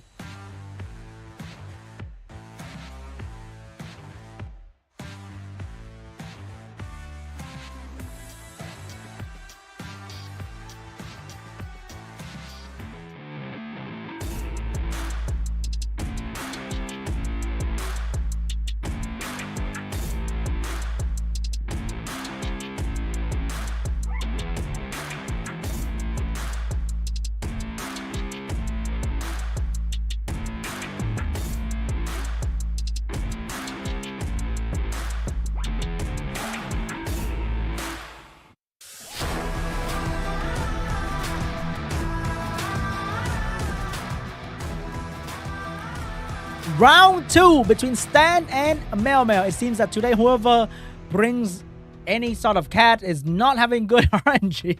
Here comes the pre-ban, and that's going to be Veramos and Tian Lang. Why Veramos? Because I think MEOWMEOW might be dropping the Neftis first pick here.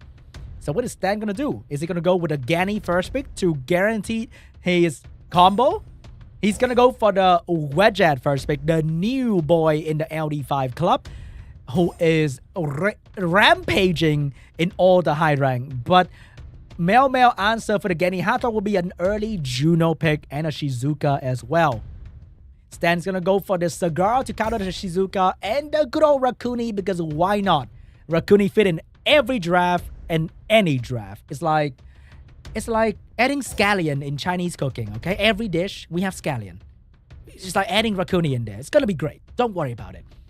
And it's going to be the Neftis Lima for the next two pick come out from MEOWMEOW. Neftis, good overall. Lima, incredible protection and a great skill 2 against the Wedgeat as well. Here comes the Mouse to use the buff and the Rakuni best friend, and Tetra to deal with the Neftis. And the Tessarian getting picked up because there are 4 passives standing in front of him. Here comes the Tetra ban and the Tessarian ban here. So no more healing, cleansing. Hey, nah, just kidding. Rakuni is going to do everything under the sun here. So let's see who's going to come out on top. The heavy buffer or the heavy debuffer. First turn for Mouse. He's going to go for the strip stun. Doesn't get the stun on the Lima, but the Cigar is going to go for the strip onto the Shizuka. Nope, going to go straight into the Lima. Get the reset done. So no protection for MEOWMEOW. But here comes a lot of debuff coming Stan's way. And can he stand strong in the face of all this debuff? The heal bro is going to really shut down the healing ability of the Wedgeat as well. Shizuka has skill 3 available, but not going to use it just yet. Doesn't need to. Gonna fix the cooldown situation for the Lima a little bit here. And here comes the Juno with the strip available. Get the strip done on every single person. And the Wedgeat cannot heal like he should be. And that's looking like a lot of trouble for Stan here. But Rakuni with the self. Oh, he proc when he get that turn. So he cannot get an extra proc for the extra cleanse. But at least Rakuni is out of the danger zone, having the speed buff available to lap the enemy here to provide more healing and cleansing. Here comes the Shizuka providing cooldown support for the Neftis as well, doing a lot of work here without his skill 3. Here comes the Juno damage on the Cigar, 2.8k, but that was with defense break. Very good damage. Missed the strip on the Lima, that might be bad, but Cigar has the strip of, not yet. Only the provoke, missed the provoke on the Shizuka. Here comes Wedgeat giving some extra attack bar, and now the team is out of debuff. It's not looking so good, but MEOWMEOW Steph Shizuka skill 3 available, and that's gonna be a heavy shutdown on the enemy team. Oh my god! The flow of the battle just changed entirely, and now Cigar is gonna go down, and there's nothing that Stan can do. Look at the heal block on the entire team here, and Lima has the strip, the buff available as well. And that's going to be even further protection. But remember, Mouse thrive on these buffs. He is going with the speed of the flash here. Can he violent proc? No, he will not get the Rakuni. Rakuni will also not violent proc, and MEOWMEOW may take this game. Here comes a strip from the mouse. If he get a violent proc, he get a kill. He's gonna go straight into the Nephthys. Oh my god, that damage is crazy. But the Rakuni is gonna go down to the damage of she's not gonna go down yet. Rakuni is still standing strong here, but Rakuni will finally go down to the Nephthys. But remember, Mouse can still go absolutely crazy here. Oh, the double despair stun coming out from the Juno. The Mouse lost the opportunity to do the killing damage on the Nephthys here. Nephthys going straight into Mouse, but that debuff means the Wedge is going to heal a lot. Look at that heal on the Mouse. That's absolutely crazy on the Mouse. And the Mouse still using all the buff from the enemy team for his advantage. He is still going strong. Oh, he missed the strip. That might be GG. And the Nephthys is not going to let that opportunity slide. And MEOWMEOW will take game 2. We are going for a game 3, guys. I would say the cat beat the rat. Finally, we see some punishment on that Rakuni Mouse.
Round 3, the last round between MEOWMEOW and Stan, and the pre-ban will be the Nephthys and the Ganny. MEOWMEOW will not accept this Ganny Hathor trickery any longer and break that combo with a pre-ban.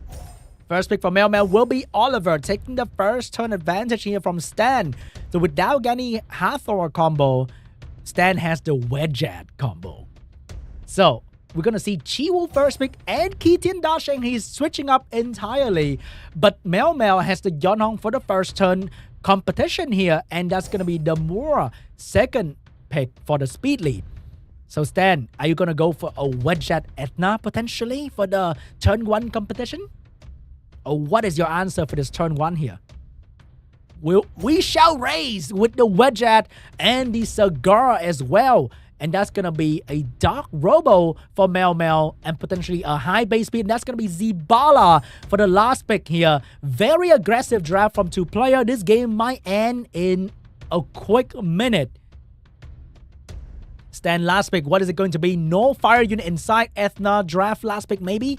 Or it's going to go for a heavy Leo potentially last pick.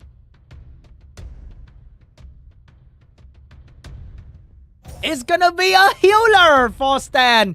Rakuni showed up in the last pick here to deal with MEOWMEOW. So once again, what is gonna be the ban here? Is it gonna be the Wedgeat and potentially the Robo ban?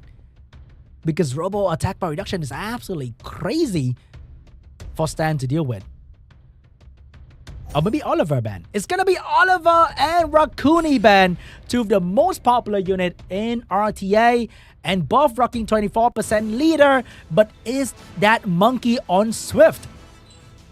No, it's on a usual violent build, and Yeonhong's gonna take first turn. Looking like MEOWMEOW is gonna take control of the flow first here. Here comes Blade Crush on the enemy team, and that's gonna crush the entire team of Stan, taking away his turn 1 and follow up with a stun and dot damage as well. But remember, there are no heal block this time, which means Wedgeat healing can be crazy. Here comes the damage coming out from Yeonhong. But if the monkey Violent Proc one turn, this might be the end. No, Violent Proc and the healing coming out from the wedge is absolutely crazy here. But the Robo getting cooled out. Support from the Zibala. Another round of ATB reduction and damage on the monkey. Monkey's gonna go down very, very soon here. MEOWMEOW is controlling this match. And once again, he is gonna take the win here. Absolutely crushing stand. No chance to move whatsoever. And no cooldown to use as well. And that might be GG. GG! MEOWMEOW will take this game. A fantastic comeback from the first game.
And that was the final match of the quarterfinal, guys. That was an incredible performance coming out from MEOWMEOW. He lost the first game to the Gani Hathor, but no problem. He came back strong with 2 wins in a row. And we are going into the best part of today, which is the part a lot of you guys are waiting for. It will show up very, very soon, guys. I promise, okay? It's coming right up. Just hold on for a couple more seconds. Don't worry. I got you, okay? But before we go to the good part, we have to watch the highlight between these two players first. So don't worry, guys. It's happening. I know it's 4 a.m. Relax, okay? Don't worry. It's coming up really, really soon.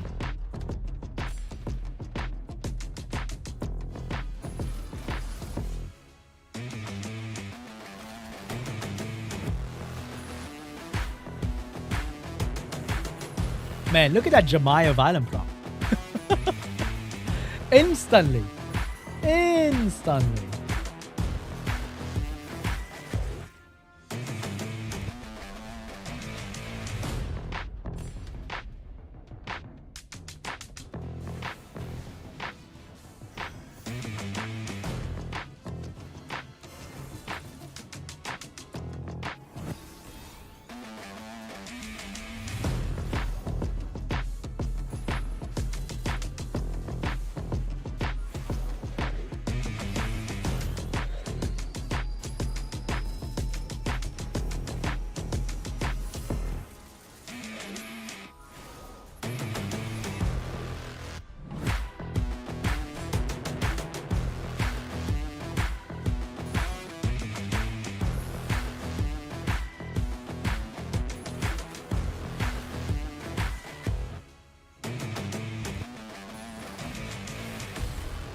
And the semi-final between Drift and YODAYO, REAL.D and MEOWMEOW.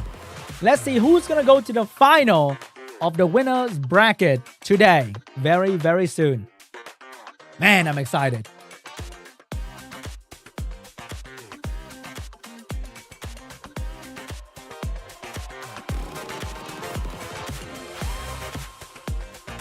Today, I felt like it was just a Robo showcase, okay? First, we have the Wind Robo, Total Domination. Now we have the Dog Robo, absolutely incredible as well. Just so much turn cycling, attack bar reduction, dot damage, just everything together makes these units crazy for RTA. But that is not important to you. I know. Okay? I know the most important part to you is coming up really, really soon. But before that, I need to let you know that we are going for a short break as well before we go to the semifinal of today's matches. So go grab your food, go grab your drink, because it's going to be an exciting semifinal. We have some new challenger in this semifinal, and that is incredible. We have MEOWMEOW and who? YODAYO in the other semifinal. But first, is the code for today is Woman Yi Kikan. I think I hope I said that right. For 100,000 mana and 100 energy for you guys. Key that in. The code will be pinned in the chat as well. So don't worry about it. If you came late, it's gonna be in the chat. If you can't key it right now, it's gonna be in the chat. It will be pinned in the chat. Okay, guys? That's gonna be the first code of the day. And there will be another one coming up really, really soon. The code means let's watch SWC2023 together. All right, guys, I see the code has been pinned in the chat. If you're on iOS, just click on the link and the browser will prompt you to open SW and you get the item in your inbox. If you're on Android, go to your right hand of the screen. It will be in the event section, game guide tab, and scroll down, you will see the code section right there. So that's the first code. Are you happy now? There'll be more matches coming up really, really soon, but don't worry about the loser for today. They'll be coming up in the loser bracket tomorrow. But first, let's go for a short break.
Hey guys, and welcome back to the Semifinals Arena Championship 2023. We had a 10-minute break before we go to the semi-final of today is the APAC Group B Day 1 preliminary.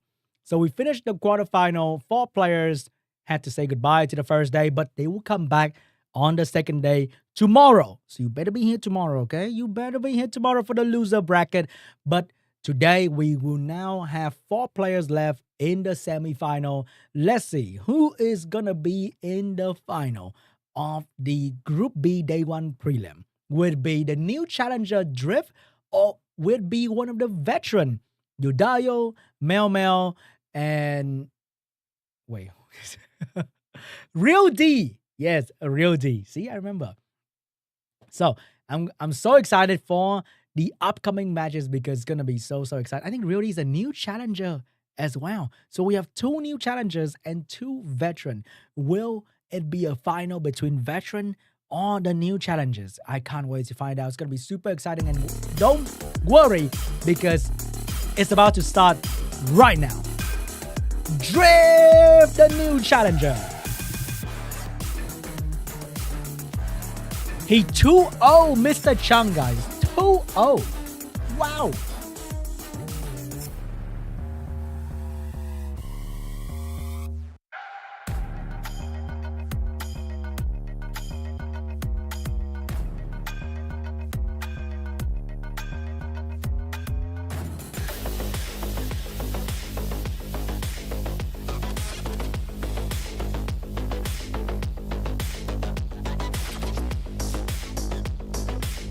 And who's that on the other side? That is YODAYO, rank 18, season 24. Oh my god.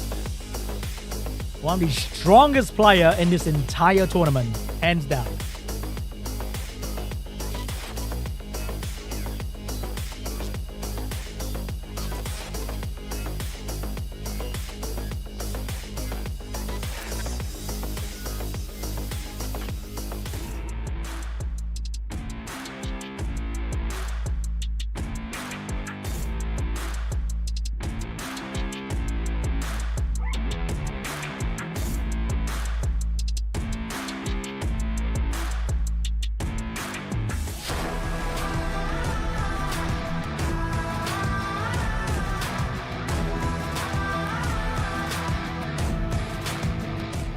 Let the first match between YODAYO and Drift begin.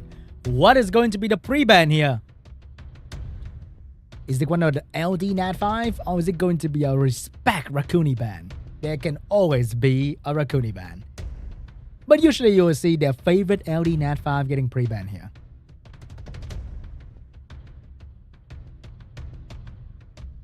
They're really thinking about it.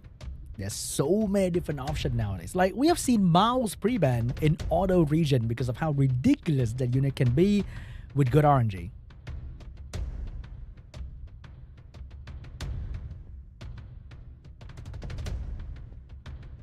Really putting some thought into it. Not settling with the pre-ban just yet. I wonder who's taking so long over there. It's gonna be a Vert and a Yeonhong pre-ban. Of all things. Of all things. I haven't seen a Vert in a long time in SWC. But it's gonna be a Vert pre-ban. Is YODAYO going with a 5-win unit draft? It's gonna be a Nephthys first pick for YODAYO. And we see Oliver and Dark Row getting picked up by Drift.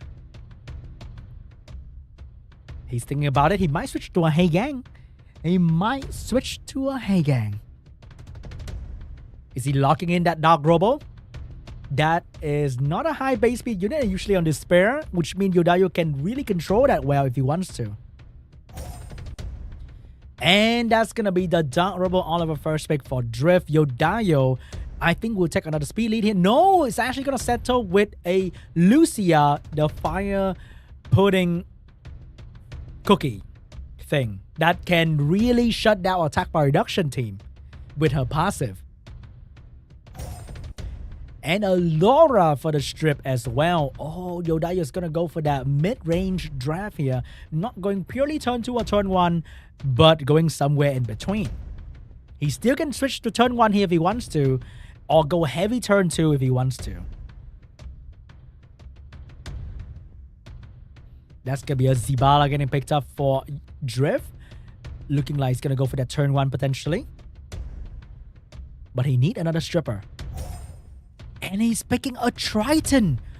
Of all things, he's gonna go for a Triton. So YODAYO is gonna go for some heavy turn 2 stuff.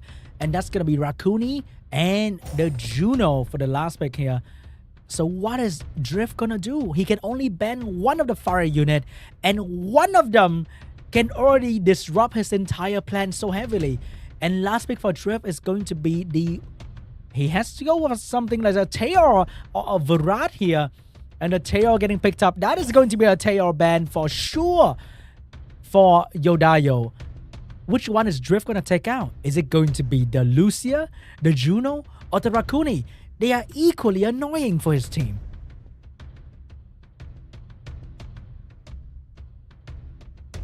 What is it going to be? Drift? It's gonna be the Rakuni ban, and it's gonna be the Tayor ban.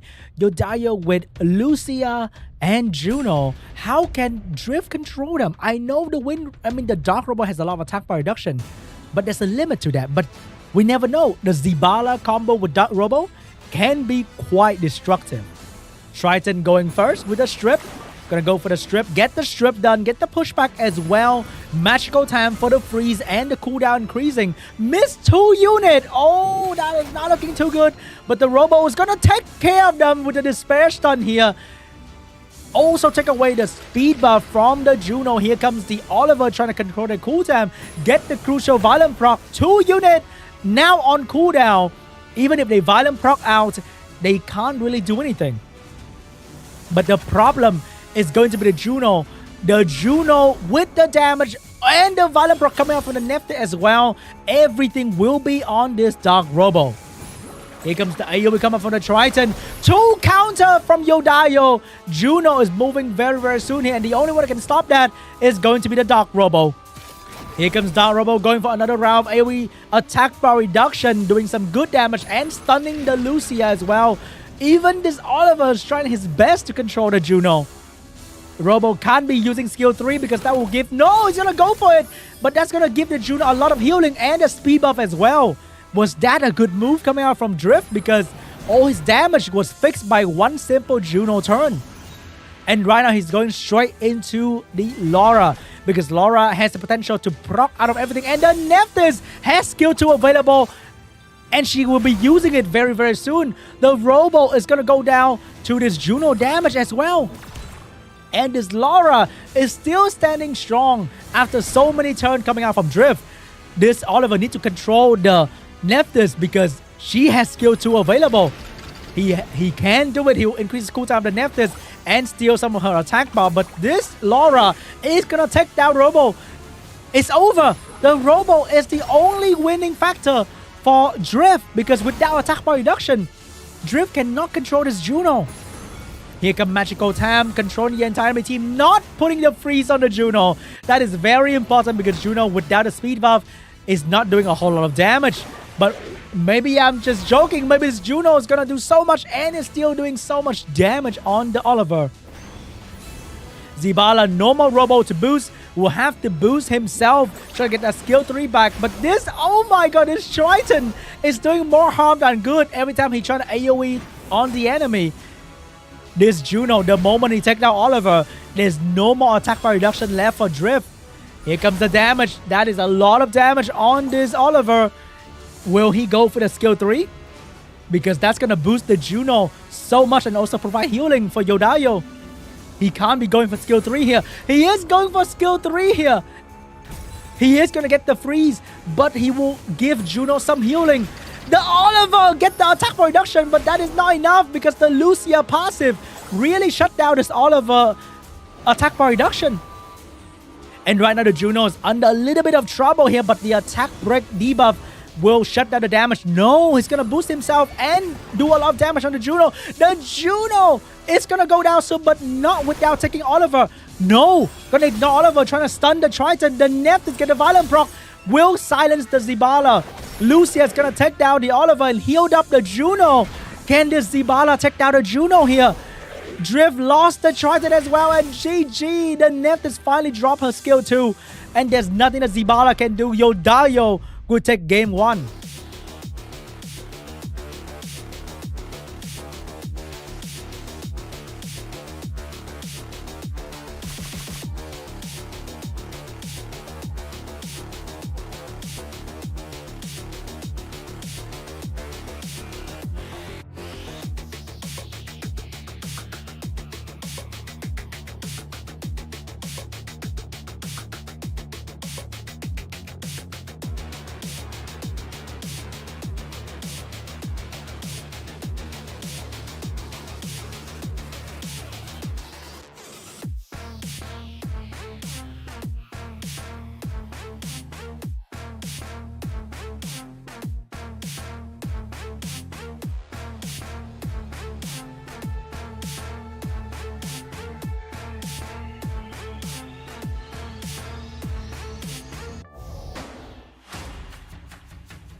Round 2 between YODAYO and Drift.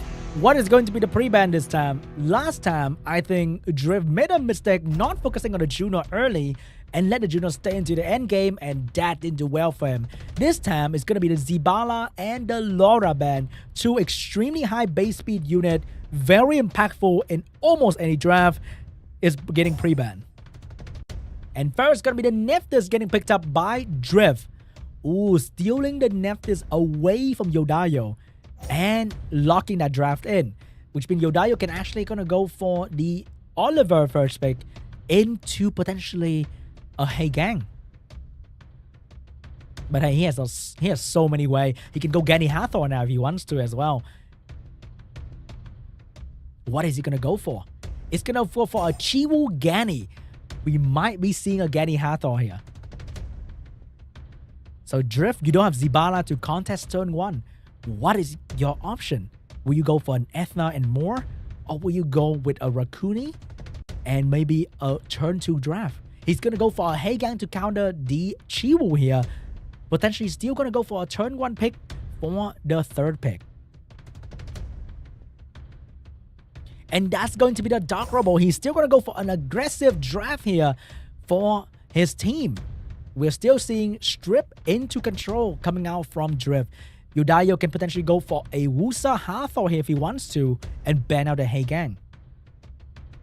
Or he might go for a Wusa and Jemire as well. Or a Veramos is incredible here too against the Dot and the damage coming out from the Nephthys. It's going to be a Wind Robo and a Wusa for YODAYO. He's not giving up turn 1 entirely. He's going for a safer pick here with a healer in between and a Robo to potentially still take turn 1 away from the Heigang. And Triton getting picked up by Drift because there's no Triton counter coming out from YODAYO. So Drift looking like he's really, really on that turn 1 grind, and he might last pick an Oliver.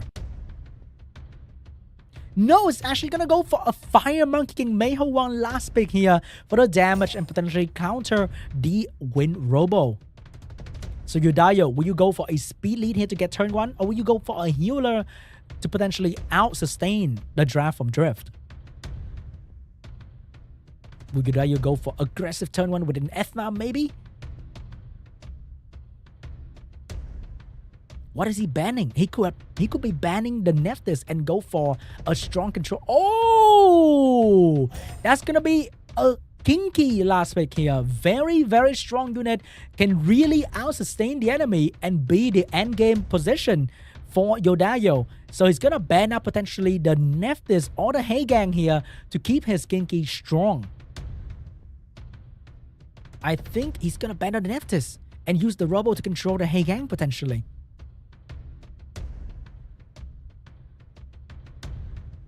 And the ban will be on the Nephthys and the Kinky. YODAYO will get a speed lead position into a Wind Robo, which is extremely strong against the Heigang. But maybe that Triton is on some nasty Swift set that will outspeed the Wind Robo even on a Swift build. And the Chiu is gonna go first, but the Triton outspeed the Wind Robo. What is the Chiu gonna do here? He can't strip this Triton because of the Heigang passive. He is gonna go for the skill 2 on the Dark Robo, forcing the Dark Robo to move first, but that is not a bad position for Drift to be in. He like it, and he's gonna do it. And the Dark Robo is gonna strip the enemy team. The Triton has the option to go for the silence here because Gani Violent Pro is very scary. Get the silence on the Gani, on the Wusa as well. Here come the... Oh, the Heigang couldn't stop the Wind Robo, which means the Robo can return fire on the Dark Robo, but cannot get full attack bar. The Monkey get the defense break on the Wind Robo, but could not finish the target, which means the Robo can potentially stun lock the enemy team and buy time for the Gani to get his skill 3 back. What if the Wusa sleep? The Wusa also get a Violent Proc. Double Violent Proc for YODAYO. Here comes the stun coming out from the Robo. Get 1, get 2, get 3, get everybody except for the Fire Monkey because of the passive. But that is more than enough for the Gani to steal the attack bar and everything that Drift has worked for in the turn 1 away from him. Push back the entire enemy attack bar. Wusa with the protection coming up to shield the team away from any potential damage coming out from the Monkey. And that might be it because the contribution coming out from Triton and Heigang is over. It's only the Monkey that is left. There's anything in the tank right now. Oh no, it's over. YODAYO got it. The double Violent Proc coming out from the Gani and another one coming out from the Gani, completely shutting down this Monkey chance to do anything at all. Even the Wind Robo is stealing his attack bar. This Monkey, his friends are going down. His chance to win is going down. And there's nothing that he can do. Triton's gonna say bye-bye. He's gonna go for the Wind Robo. And he's gonna get the Violent Proc. Maybe this Monkey is still gonna be here. But how can he go through this Wusa with so much protection and this random glancing debuff? Oh my god, that 2-turn sleep coming out from the Wusa as well. And that might be GG unless this Monkey is gonna go crazy. The Monkey, oh my god, another Violent Proc from the Wusa. There's nothing this Monkey can do. He's trying his very best, but it's just not enough coming out from him alone.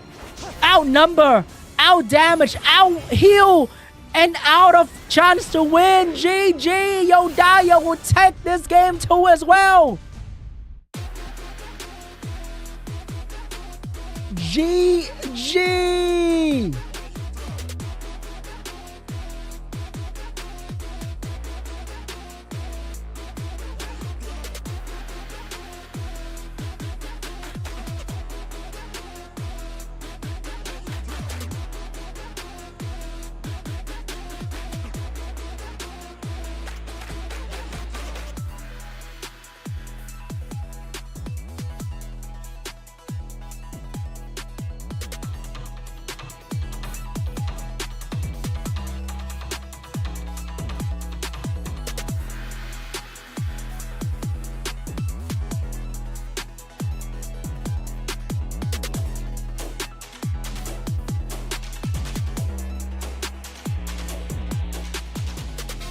And that's it. And that is it for the semifinal. Oh my god. That was very, very fast. Very aggressive draft coming from both players. Both were trying to get that turn 1 to go in for that control. But YODAYO just had the upper hand. And oh, that silence was not bad. 2-turn silence. Even if you Violent Proc, you can't get your skill. But at least you shake off the silence. And the moment the Gani Wusa combo started going, there was nothing that he could do. And let's take a look at the highlights, shall we?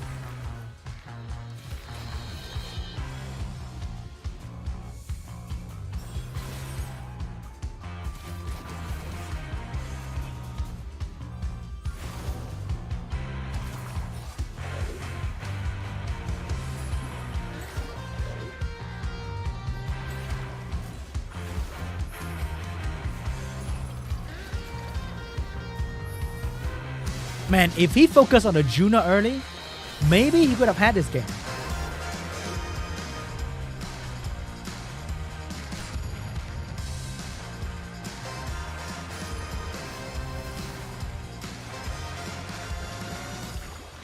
If only he stripped the wind robo.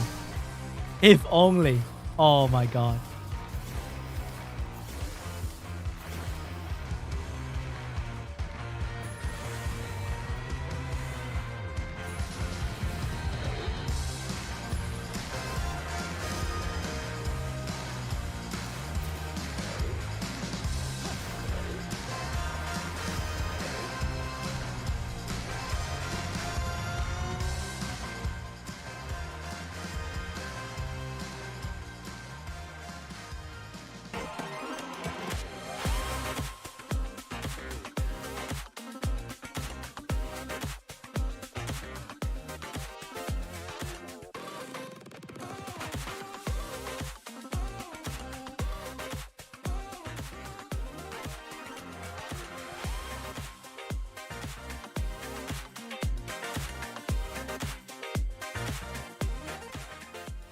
And we are going for the second semi-final of today. Very, very quickly, guys. The matches are just flying through. That is crazy. Who would have thought? Such aggressive drafting from almost everyone in today's bracket. And the next one is going to be super exciting as well because we got the REAL.D. Okay, not any D. D. The REAL.D. And MEOWMEOW. The one and only REAL.D.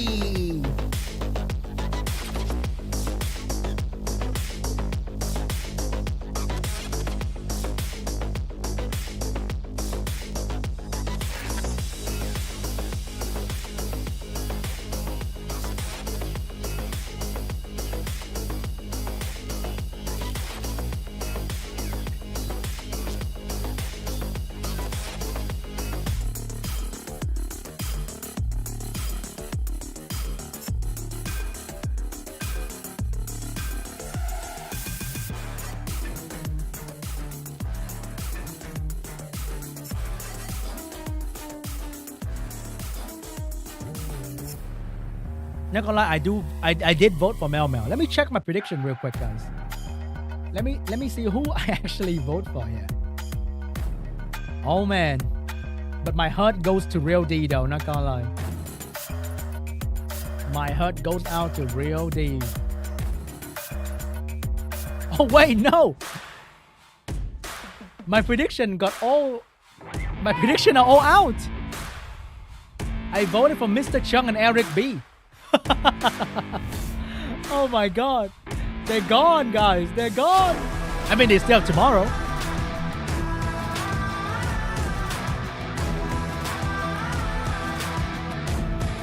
Oh, whoa. What's happening?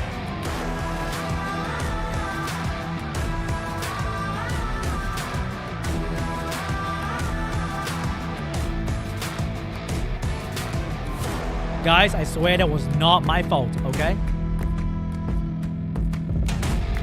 That was not my fault. Now we're going in. Okay, the pre-ban is between Nephthys and Shizuka. And REAL.D going for that first pick Wusa here. What is MEOWMEOW gonna go for? Is he gonna go for a turn 1 control draft with the Oliver Moore Dark Robo?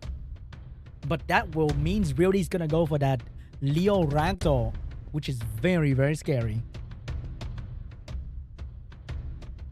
Ooh, it's been a while since I see a Gianna first pick and the Oliver as well. If I'm REAL.D right now, oh my god, lock down that Ragdoll Juno so quickly. But the counter from MEOWMEOW's whoa, we are seeing the first appearance of the light unicorn in this match here, and the Josephine to counter the Gianna as well. And we have last pick Bover to completely shut down that pick. It's oh no, REAL.D, even though it looked like a very strong turn 2 draft, but MEOWMEOW has answer for every option, and the light unicorn is gonna get banned out, the Bover getting banned out as well, because REAL.D has a lot of buff to give to Bover. Alright, we have a lot of healing and protection from REAL.D. We have a lot of aggression coming out from MEOWMEOW. Which one is gonna have on top? Let's find out. First one belongs to the Gianna. Here comes the bomb and the stun. The good old Gianna classic. And she will miss the only thing that she needs to land. And Josephine's gonna get that turn to go for the strip into the Tianlang, and she will miss too. 1 for 1. Tianlang has skill 2 available, but will he? Nope, he's not gonna get the stun from the Josephine. So he's gonna go for the skill 1 onto the Ragdoll, trying to set up the kill for the Tessarian. But the protection from the Wusa coming right up, and Juno's skill 2 available, and she will not stun anybody. But this Ragdoll is definitely under a lot of pressure for the damage. And the Tessarian is also going to Violent Pro and do a lot of damage on this Ragdoll, but not in the Torrent range. Just a little bit more, and he could have ignored defense, but now he's going to go down. Here comes Josephine trying to buy some time and get the stun on the Oliver, but on the Tessarian, but the Oliver's moving. How is this Oliver so tanky? This Juno's doing sub 1000 on this Oliver. What kind of artifact are both these units using? Oh my god. But this Ragdoll is definitely going to go down to the bomb damage here. And goodbye, Ragdoll. Here comes the Juno. Not doing a whole lot of damage on this Gianna as well. Josephine looking for a target. Can she bring this game back with her crazy procs? But she is not going to get anything done quite yet. The Juno is in a lot of trouble here because there's so many units going straight for her. And there's nothing that the Wusa can do if he can't 2-turn sleep the enemy. Triple crush coming from the Tessarian. Land the defense break. Land the Oblivion. And this Juno is in a lot of trouble. Not looking good for the Juno. The bomb on the Wusa. The damage on the Juno. Juno's constantly getting focused here from MEOWMEOW. And Juno is going to go down as well. Josephine has skill 2 available. Who's she going to go for here? If she get Oblivion, it's bad. If she's going to get Oblivion. Oh no. It might be over for the Josephine as well. Because Tianlang is going to stun her right here, potentially. Nope, not going to risk it. And here comes the Oliver controlling the Wusa. One more bomb on the Josephine as well, potentially. And the Josephine's going to get bombed. And the stun too. There's nothing she can do. Oh, she does rock out a stun. And get the shield for the Wusa. This might not be over yet. The Josephine is giving us a comeback angle here. Potentially, but Oliver is not going to let that slide. He's going to go straight into the Wusa. And the defense break from the Tianlang is also absolutely incredible to deal more damage on the Josephine. And that might be it. GG. MEOWMEOW will take game 1.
Round 2 between MEOWMEOW and REAL.D.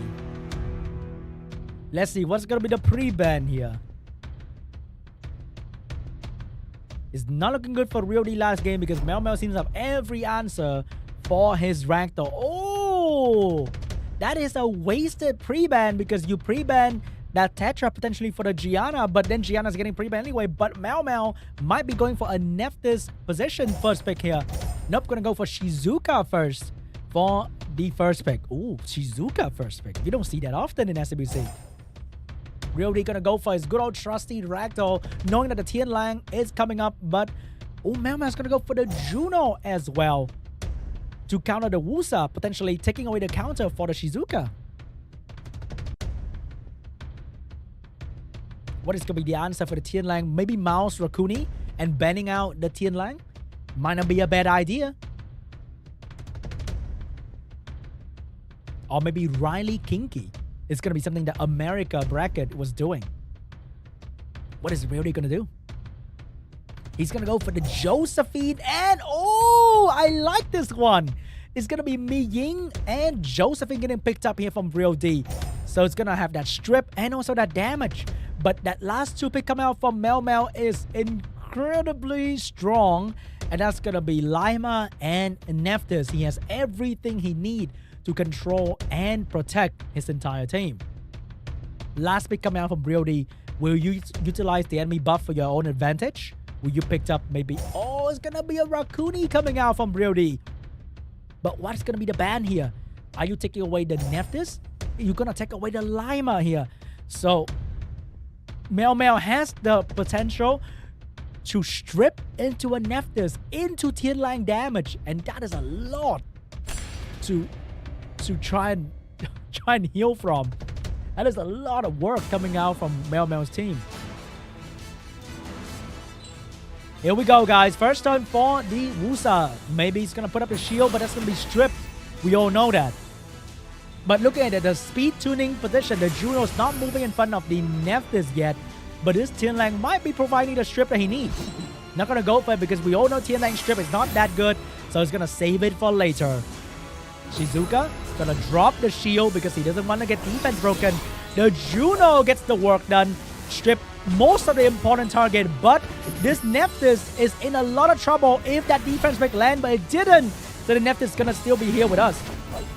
No stun from the Tian Lang. That was very unfortunate for MEOWMEOW here. And this Nephthys is gonna get stunned, and the defense break coming out from the Mi Ying as well.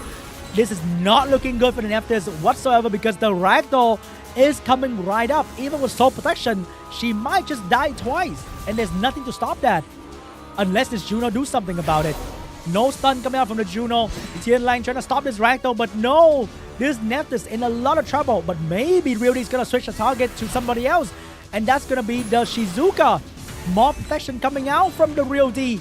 REAL.D is going to go and switch the target to the Tian Lang here. And the stun coming out from Josephine as well. Here comes the Mi Ying providing the defense break. That is not looking good for MEOWMEOW. Not looking good at all. The protection is still on the entire team of REAL.D. And REAL.D now has the defense break available. And that is going to be on the Tian Lang. And the violent block for the Mi Ying as well. Doing so much damage to this Tian Lang. That was crazy. And this Tian Lang is going to get dropped in a matter of seconds. And the Josephine is going to finish off the Nephthys as well. That is GG. That might have been GG, guys. Because right now, the Shizuka will need to carry this entire game. But no, MEOWMEOW chose to give up in REAL.D with the realest comeback of all time.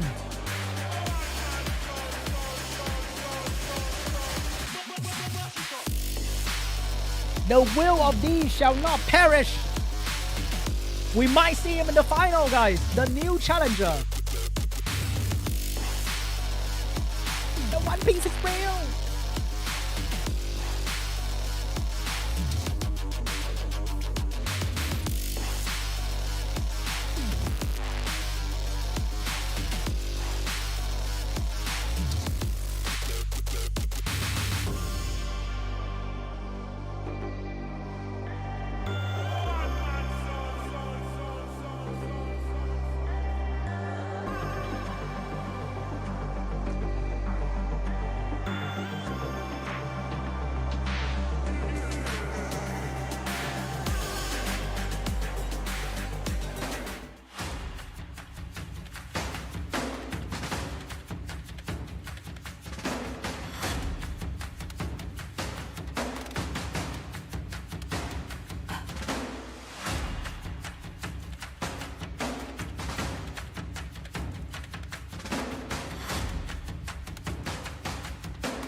Round 3 between REAL.D and MEOWMEOW. The final round in the semi-final between these two players.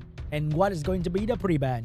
I swear, every time I see Mi Ying appear on screen, that unit always steals the show because of how crazy he can do his damage on the entire enemy team. And the pre-ban is going to be on Nephthys and Shizuka. First pick for REAL.D. Oh my god! He's actually going to steal the Tian Lang from MEOWMEOW in the very first pick.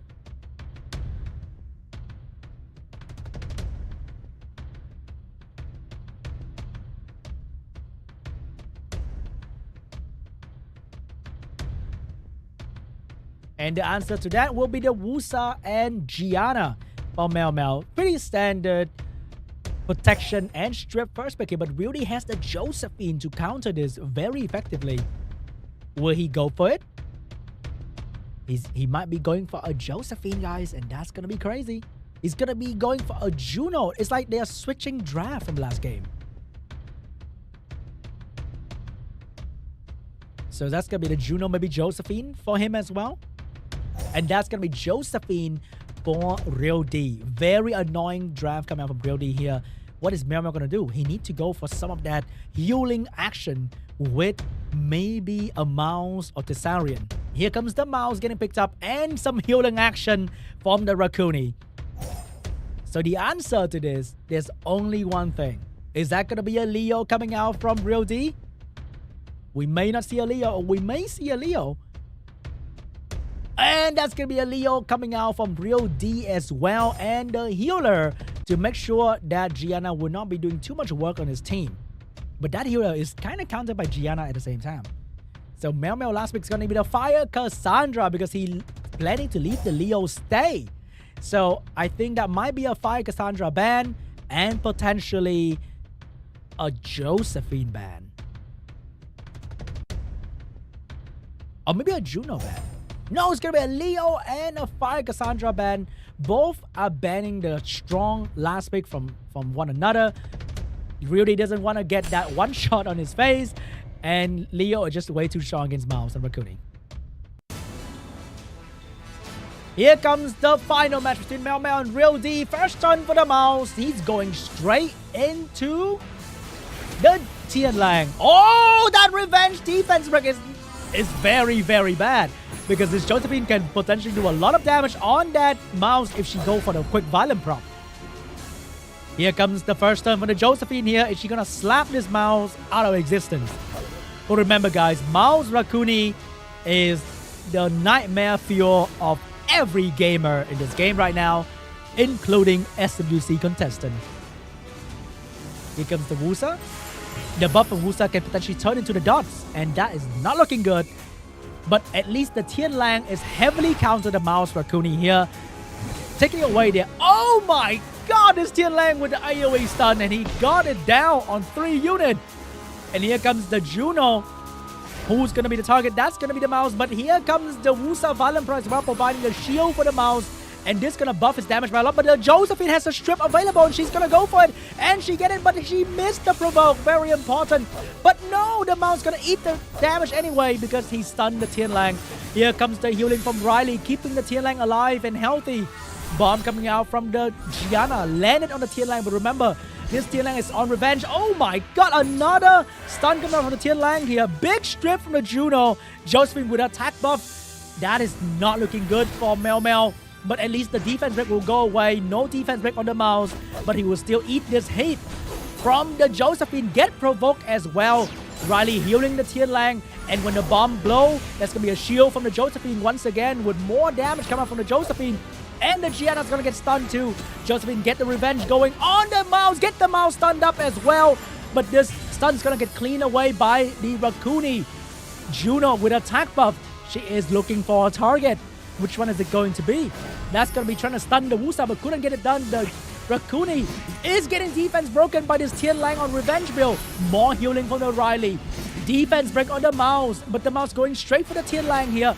And that's going to be a violent proc for the Mouse. And that's going to be a lot of damage and take away the Tian Lang as well. Without a defense, but REAL.D just lost a lot of potential damage here.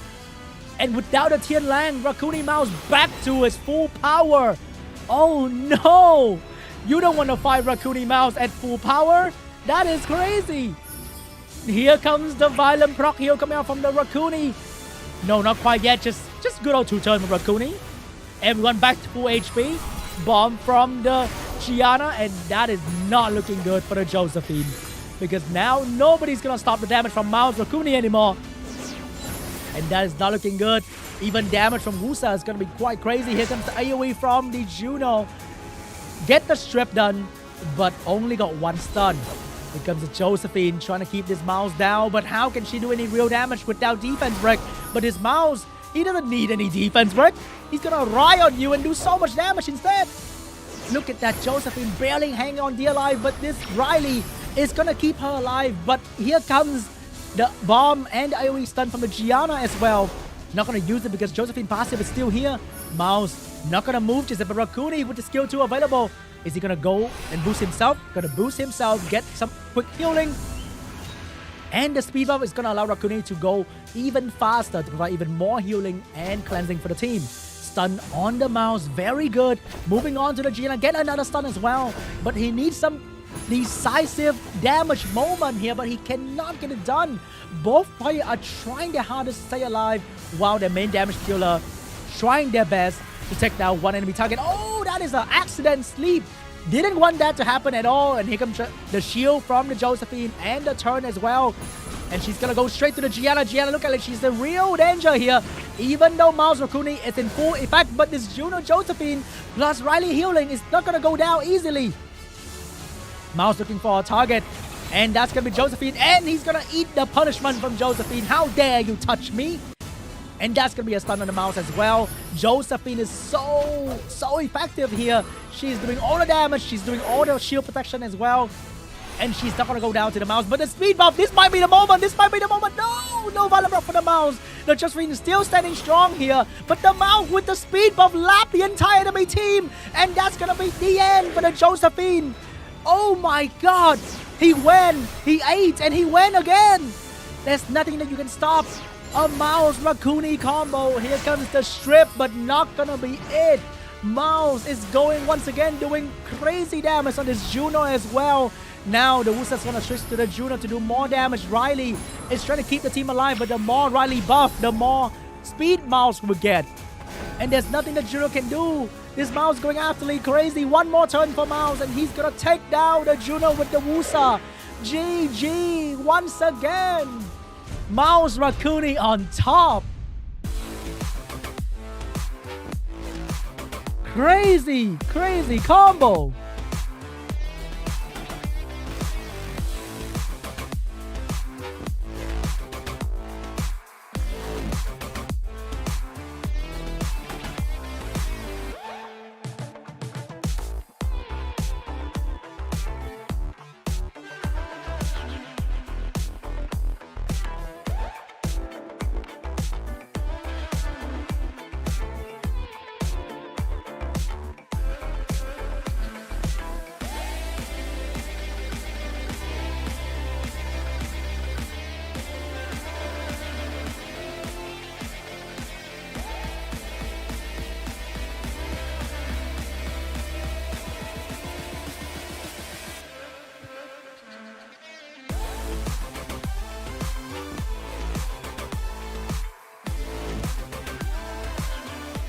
And that is it for the semifinal SWC2023 Group B Day 1 Prelim. And who would have thought, of all the things, even with Tian Lang and Leo in his draft, he couldn't stop the Mouse Rakuni combo, guys. He tried. He really tried.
And the final between YODAYO and MEOWMEOW is gonna happen really soon here, and those will be the finalists of today's winners bracket.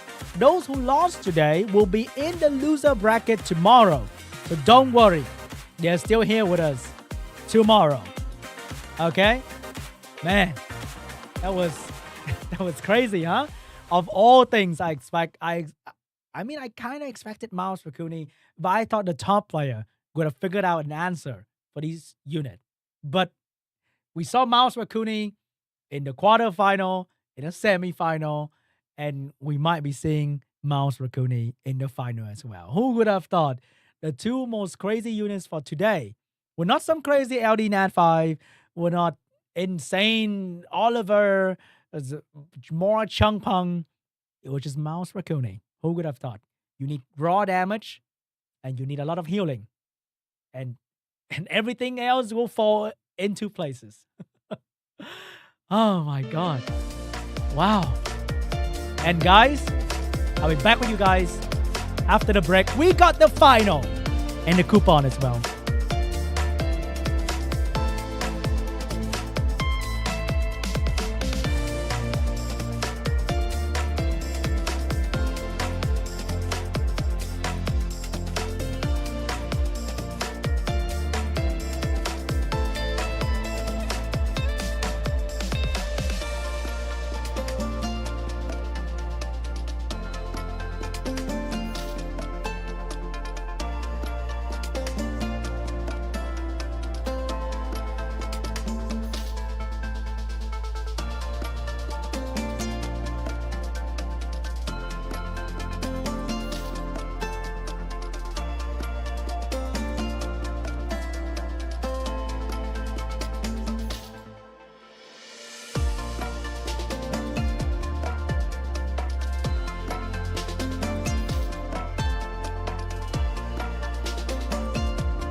take it a day at a time. I used to wait, but I'm making it mine. Was at the bottom, but able to climb. And look how I rise up. At the top, you gon' find us looking refined, not how you define us. Can this beat get a moment of silence? This time I'm fired up. I give it my all. I said my moment is now. No laying around. I put my stick in the ground. Just so you know, ain't no mistaking it now. Forget what you make of it. Got my eye on the prize. I'm taking it. Got the fire inside. Ain't shaking it. And I'm turning the tide. Ain't changing it. I'm the main event. This my moment. I said it's my moment. I came here to own it. Man, it's my moment. Man, it's my. I said it's my.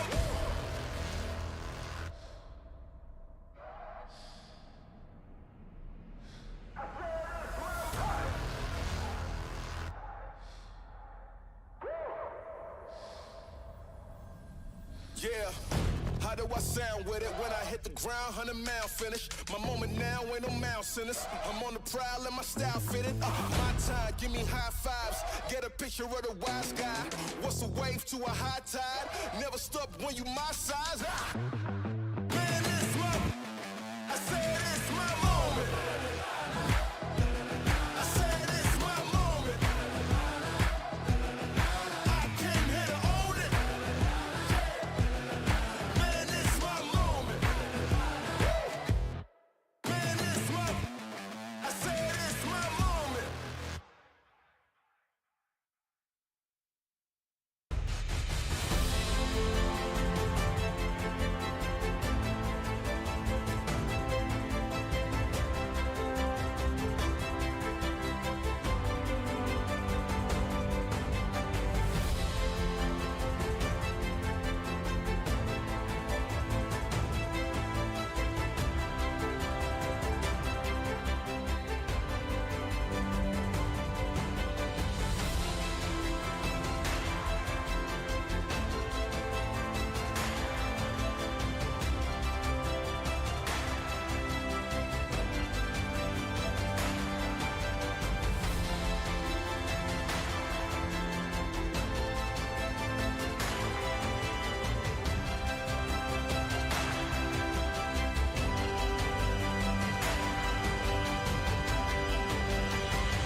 Welcome back to the Semifinals World Arena Championship 2023. Today is the Asia Pacific Group B Day 1 preliminary.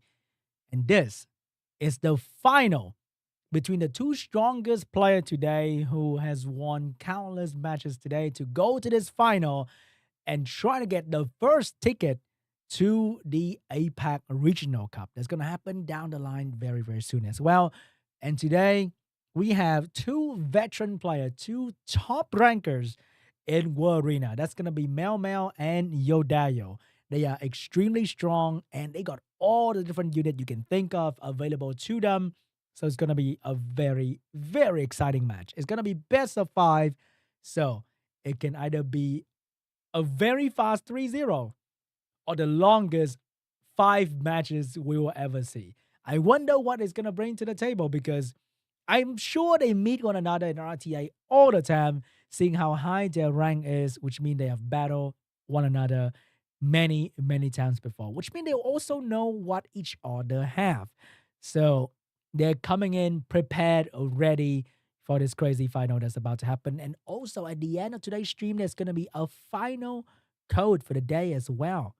So if you're waiting for that, it's coming really, really soon. But first, we've got to watch the final of these two players. So the final game is about to start very, very soon. Grab your drink, grab your food, settle down. It's about to happen. It's going to be super, super hype because I cannot predict what they're going to draft. They have so many different things. But don't worry about the losers, okay? They will be trying again tomorrow. They have another chance tomorrow to try to get that second ticket to the APAC Regional Cup. But it's not going to be an easy match tomorrow because if they want to climb back all the way from the bottom, it's going to be tough, especially for my prediction. I went and predict Mr. Chung and ERIC.B. and they're all gone in the very first round, unfortunately. So maybe one of my prediction will go in tomorrow, but it is going to be very hard for them.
Alright guys, let's start the final of today's matches between MEOWMEOW and YODAYO. We are seeing a Dark Robo pre-ban and a Gani pre-ban for both players.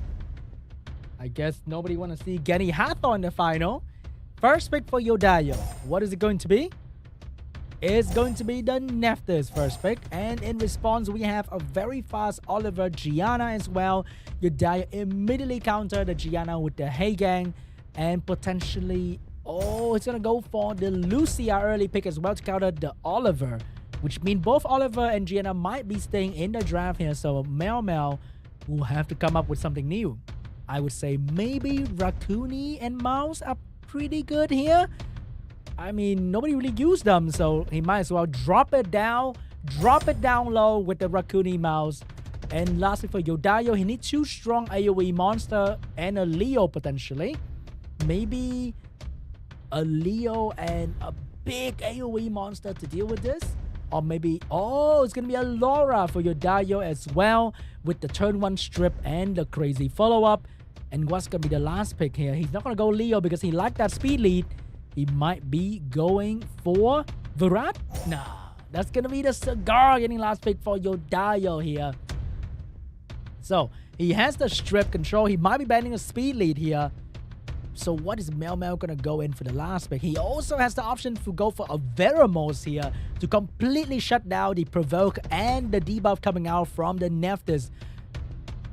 Veramos Tetra, that's gonna be the Veramos for MEOWMEOW last pick. So I think the Veramos will be banned and the Hey Gang will be banned as well. So first turn might belong to YODAYO because I don't know how fast the Cigar will be, but I know that Laura might be going first. Here comes the first turn for the Mouse here. Of course, Mouse gonna get the first turn with the passive. Not getting the stun right there. Cigar is not on Will Rune, so he will not get stunned.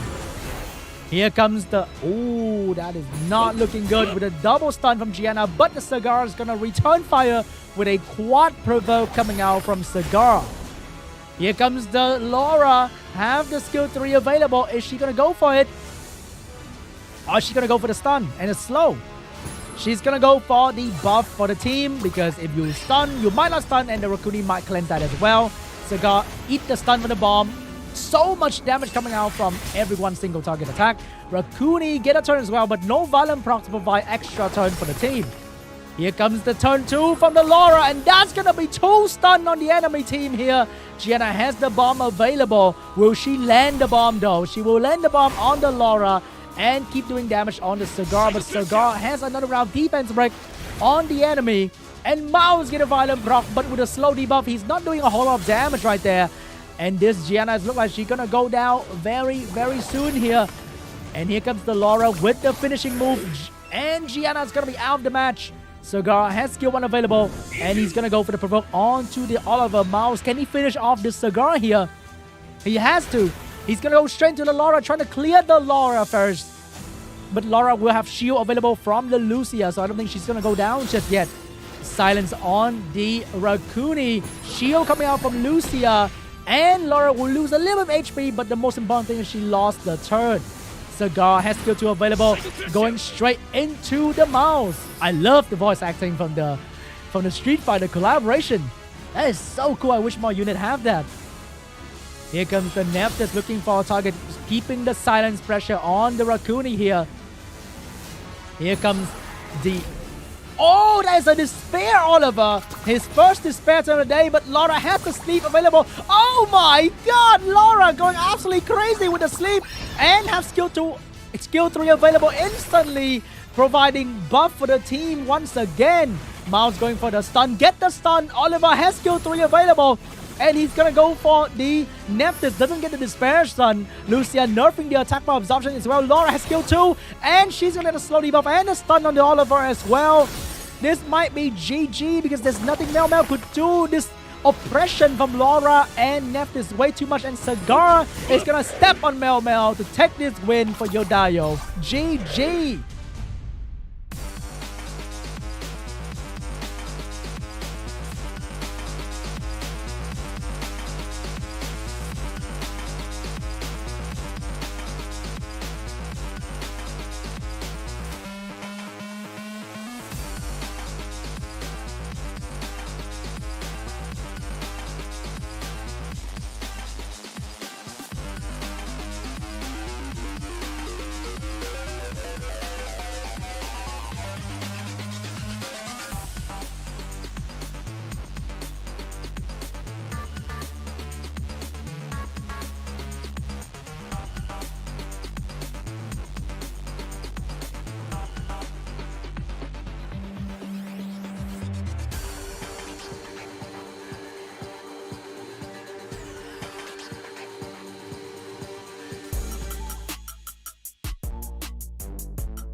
And round 2 between YODAYO and MEOWMEOW. And the ban this time is going to be on a Tianlang and LUSIR. Finally somebody pre-banned its unit because it's been countering all the attack power reduction unit in this bracket so well. And first pick for MEOWMEOW, it is going to be, is he going to first pick that Gianna?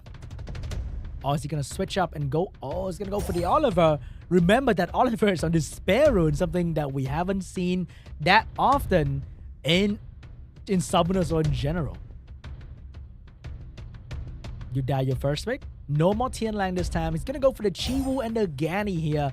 Potentially going into the Ganny Hathor, but MEOWMEOW is going to take the first turn with the Moore and the Yeonhong. So how can YODAYO reply to this? Last time, somebody picked Wedget and Cigar, and that was not a good way to deal with a turn 1 like this. He might go for something fast, but no, he's going to go for a Gio for the second round, picking to counter.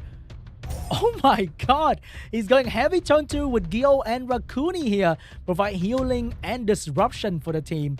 So will MEOWMEOW go for some sort of Tessarian and Douglas last pick here? Because YODAYO team right now is soloable by a Douglas. And that's gonna be the Nephthys and Dark Robo. MEOWMEOW is locking in the aggressive turn 1 pick. Ooh, he might be rethinking his last choice here and maybe go for a Douglas. No, he's gonna go for the Dark Robo still. He wants to really shut down the enemy team with a lot of debuff.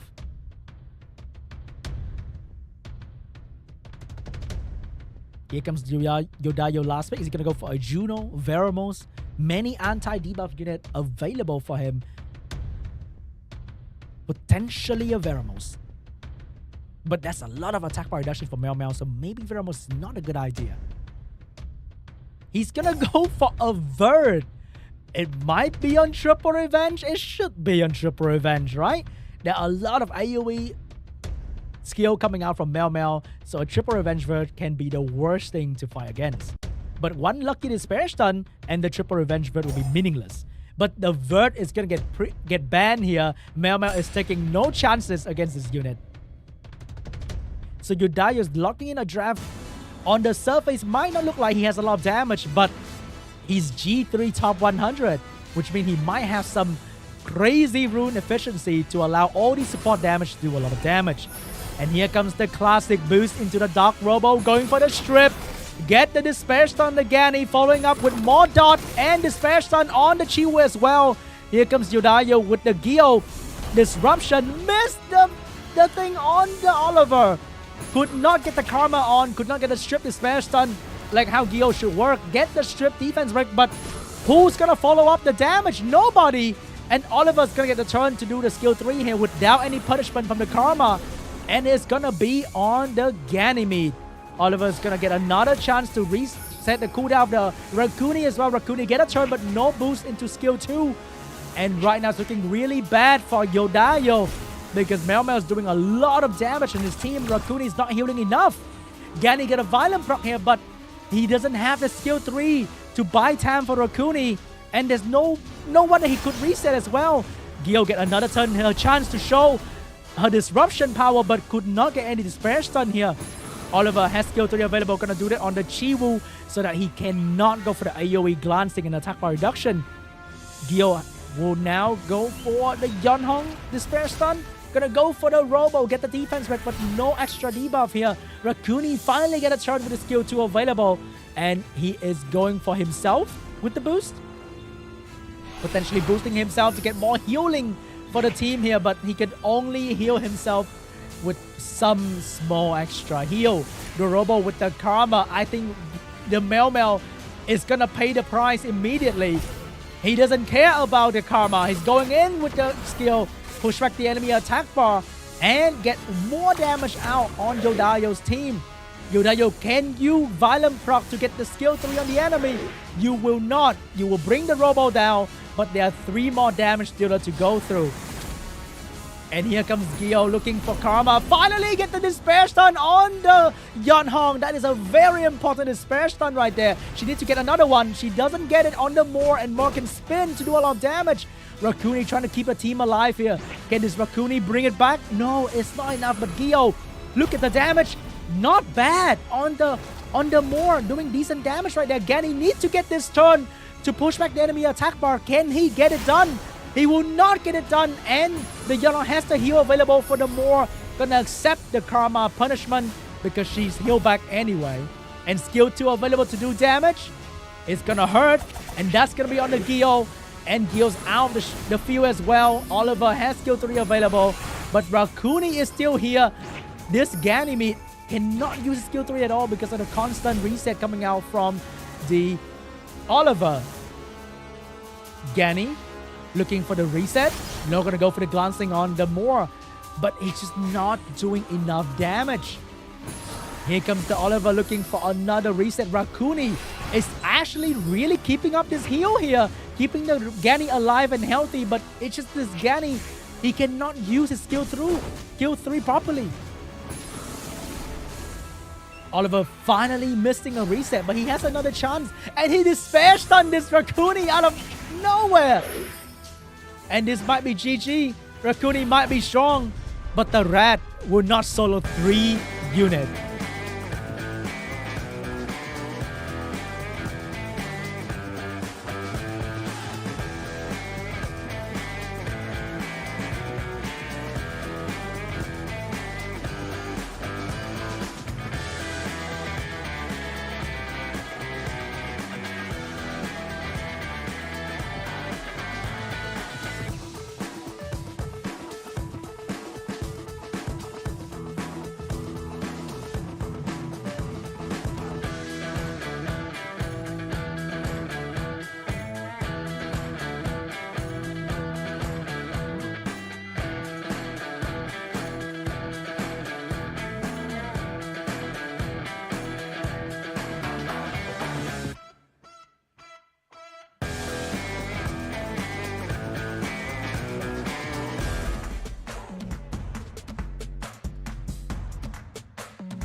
It seems like we're back to square one between MEOWMEOW and YODAYO. The pre-ban this time will be on the Dark Robo and the Nephthys, two very strong control units and a key combo for both players. YODAYO getting the first pick here. What is it going to be? Which strategy is he going to go for? And I've also noticed just now that both player best rank in RTA are both rank 9. Wow. Who will be the best rank 9 in the history of Summoner's Sky Arena? We're gonna have a Gany first pick into an Oliver and Gianna immediately. Will we be seeing some sort of Hey Gang Chiwu to get that first turn?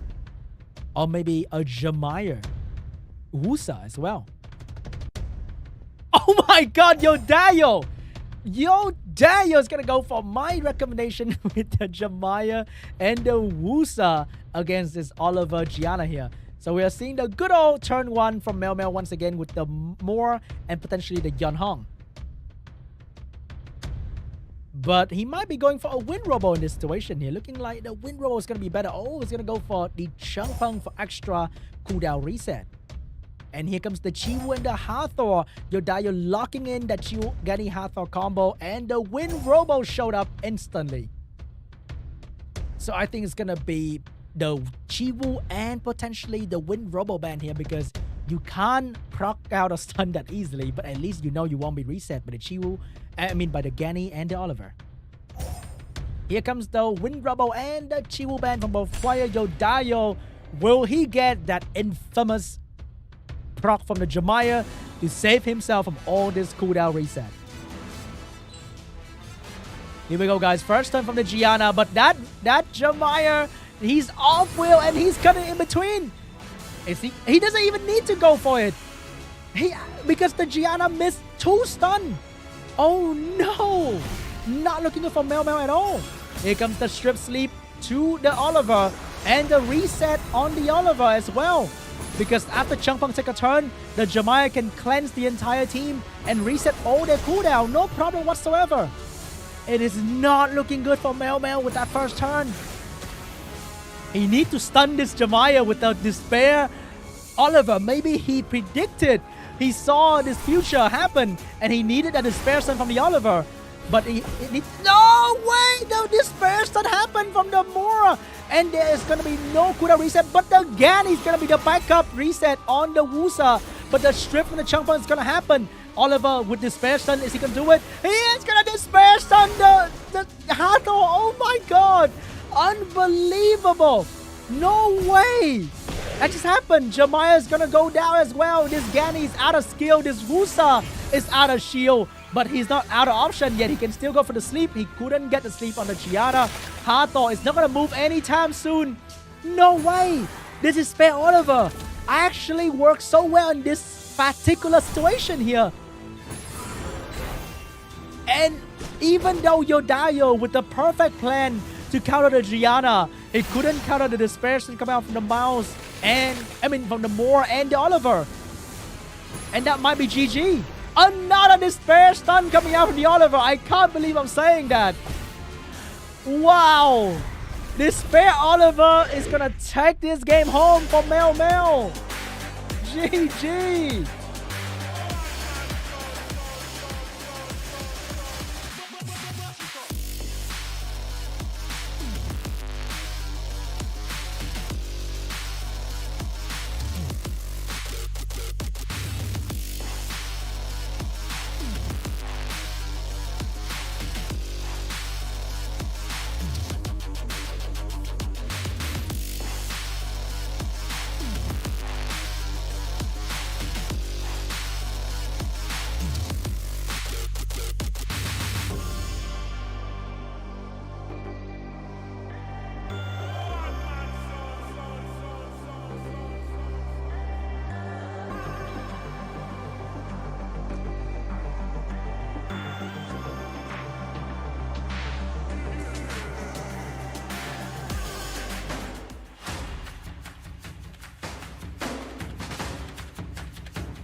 Round 4 between MEOWMEOW and YODAYO. This might be the last game of today.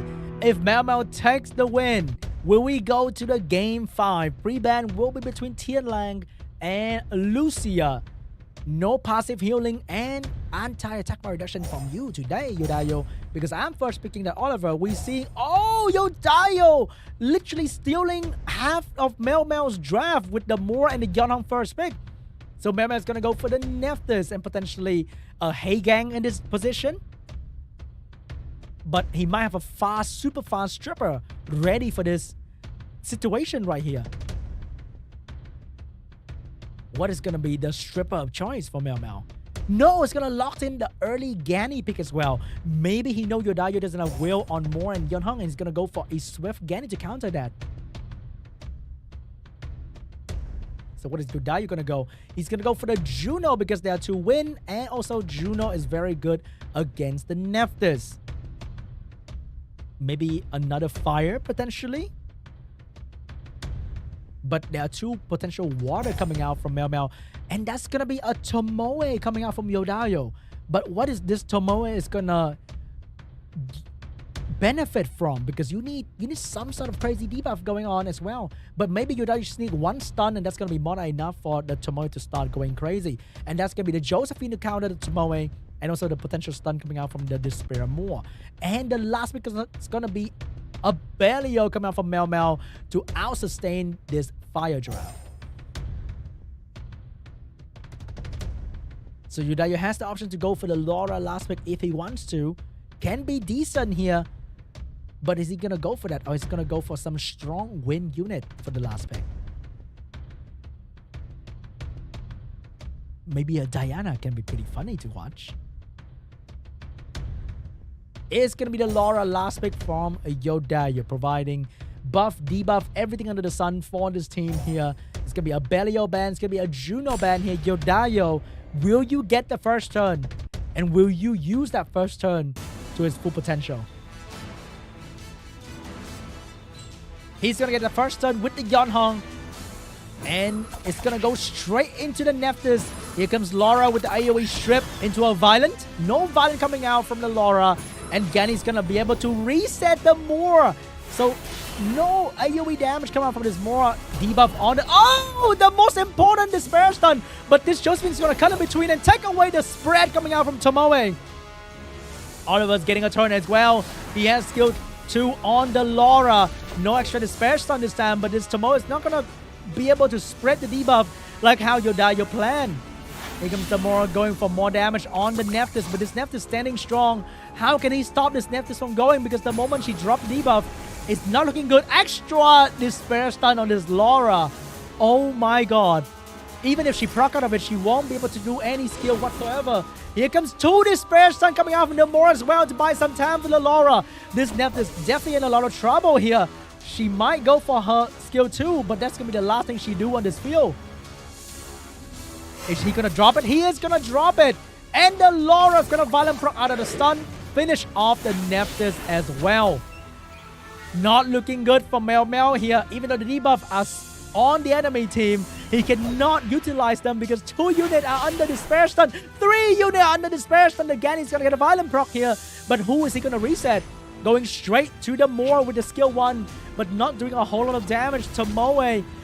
And Yeonhong is slowly getting out of their debuff. Here comes the Moore. Another Despair Stun onto the Ganny. Yeonhong's going to heal the Moore. And the team is back to being healthy.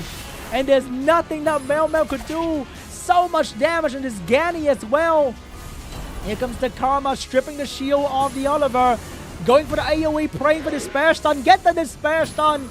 And GG, we are going for Game 5.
All right, guys, we're preparing for the most intense final.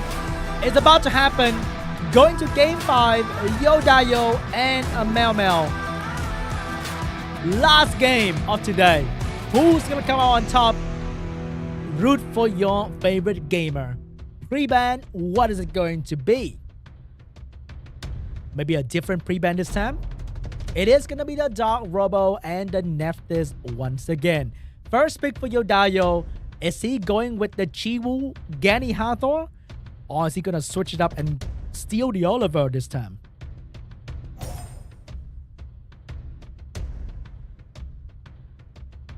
What is it going to be this time, YODAYO? He's going to take the Mora away from MEOWMEOW and instantly Oliver Gianna getting picked.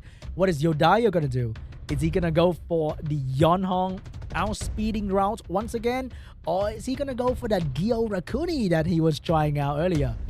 He's going to go for the Yeonhong and potentially another speed lead to get the first turn. He's going to go for the Yeonhong Cigar. He wants that first turn. And the answer to the first turn from Yeonhong and more is going to be the Tianlang getting picked up by MEOWMEOW here. And potentially a LUSIR for him. Is he going to go... Or maybe a Meiho one is actually not that bad as well. But when you don't know what to do, Rakuni Mouse always there to save you. It's going to be a Wind Monkey King this time. A very good counter to YODAYO current draft. There are no clear stun for the Monkey. And the Monkey can literally stun your entire team if he's just slightly lucky. And Carno getting picked up here because there are no water on MEOWMEOW's team. So Carno's going to really abuse this fact and drop a lot of debuff for the enemy team. Last pick, what is it going to be? Can be a healer, but it will be a Laura. So last pick for MEOWMEOW here is going to be the Fire Monkey King. He's not going to go with any healer cleanser. He's just going to go for double monkey and show YODAYO he's the real Monkey King. So what's going to be the ban here? Ooh, it's going to be the Wind Monkey ban. It's going to be the Laura ban. YODAYO has a lot of debuff going for him, but the disruption for the Tianlang can be a big challenge for the Mora and the Yeonhong. First turn belongs to the Yeonhong here. What is she going to do? Because if she doesn't get turn 1, that Gianna look like she's going to go. But there's only one wheel on the team, which means the only one she can stun is going to be Carno. And can she even do that? You saw she missed 2 units last game. Here comes the stun and get the stun on the Carno. But the Moor is going to return fire with 0 despair stun this time. And the Tianlang will not get any extra stun as well. But the Cigar is going to reset and get the entire team under provoke. That is not looking good for MEOWMEOW at all because he's being fully controlled right now. The Young going straight for the damage on the Gianna. Monkey get the stun. Cigar being... Oh my god, the Cigar is getting absolutely control here. But the Carno is going to unleash the power on the enemy team. The slow debuff is incredibly strong in his position right here. Because now YODAYO will start lapping the enemy with his speed. And Gianna is going to go down with his Monkey get out of the... Oh, the Monkey! It's going to get out of the slow debuff and stun the Carno as well. This Monkey might be the one that's going to bring MEOWMEOW the ticket to APAC. But Gianna is going to miss the bomb. Defense break is going to land. More violent proc from the Tianlang. 2 stun for the Tianlang. Slow debuff doesn't mean anything. You can proc out of it anyway. Defense break on the Moor. And that might be it for the Moor. He can't do any more. He's done. He's going to go down next turn to the Monkey or the Oliver. Oh, the Moor's not going to go down just yet. He's going to take 1 more turn. Can he? The damage from the Yeonhong is not going to be enough to take out the Tianlang. Tianlang's going to finish off the Moor. The Monkey is going to defense break the Yeonhong. And MEOWMEOW is going to take the W. GG. He's going to be the first one from this group to qualify for the APAC Regional Cup representing Group B. And that's going to be MEOWMEOW.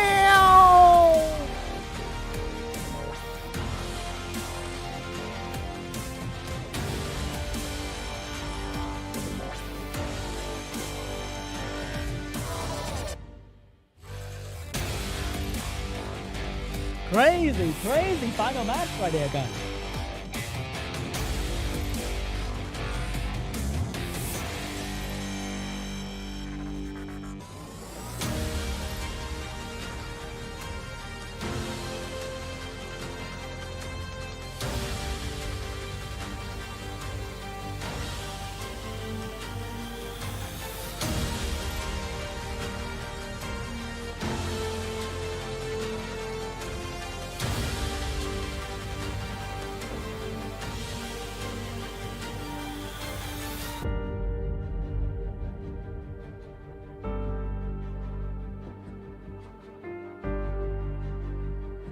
What a crazy day we have.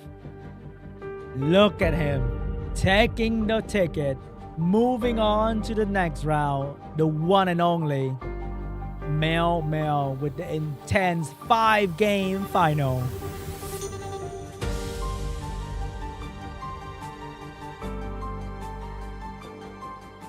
And that is it for today. Wow. A day full of exciting turn of table. Just absolutely crazy. Because at the end, we still couldn't tell who's going to win. The slow debuff on the entire enemy team. But hey, the one with the better violent moves won. And let's take a look at the highlight for the day.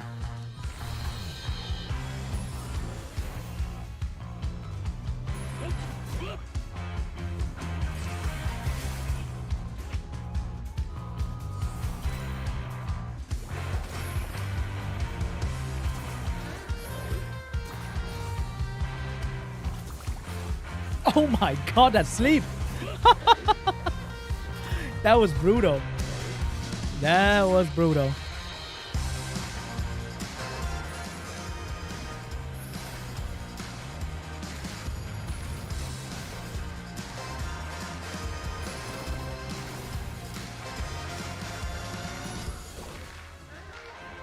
Man, this game was close.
And that's it.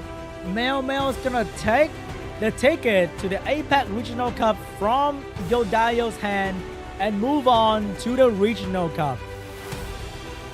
And YODAYO will be the final boss tomorrow in the losers bracket.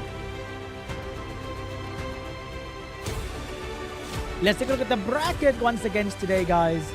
All the matches today, so many ups and downs, so many twists and turns. Amazing performance by all the players.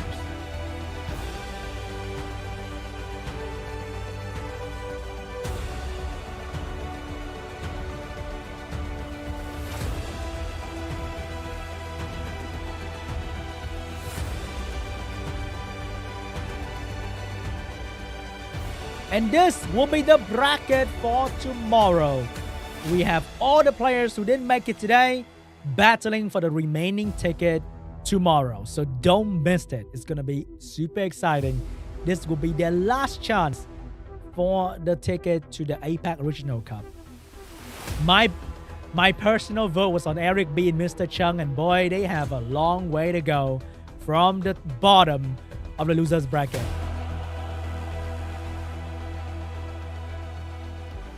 And that is it for today.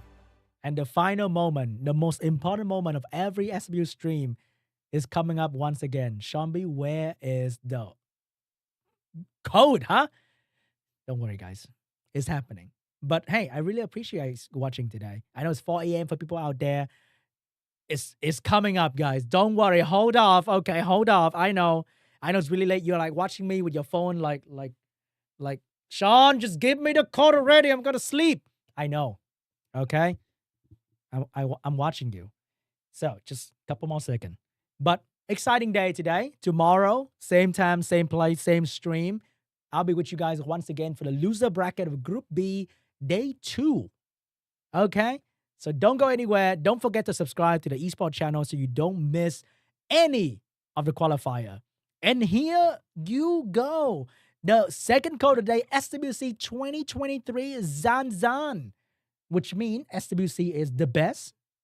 And that's going to be 2 mystical scroll for your Oliver and your LUSIR, and also the SWC emblem for you to exchange for various different rewards in the in-game event.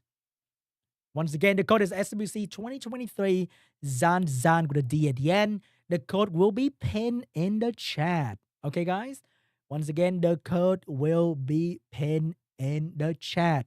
So don't worry, for the iOS user, there will be a link in the chat for you guys to click on, and you will get the items in the game. If you're on Android and you're too lazy to key in the word one by one, just use the link. It's probably going to work as well. So don't worry about it. So that is it for today. 2 code, amazing matches. And what's happening tomorrow? The same thing. 2 codes and amazing matches once again. So don't forget, because you need those emblems for the SWC 2023 event, okay? So that was an amazing stream for today. Thank you all of you who showed up. And be nice and be an amazing viewers supporting the stream. I really appreciate that. And don't forget, there's going to be the America prelim as well. And tomorrow, Group B Day 2. I don't say this enough. It's going to be at the same time, same place tomorrow. So don't miss it, okay? And don't miss the America prelim as well. That's going to happen. That's going to be happening this weekend. And it's going to be super, super exciting because I think it's the loser bracket for the America prelim. I need to see all my boys trying to get the comeback, right? All right, guys. Thank you so much for hanging out with me today. Much appreciated.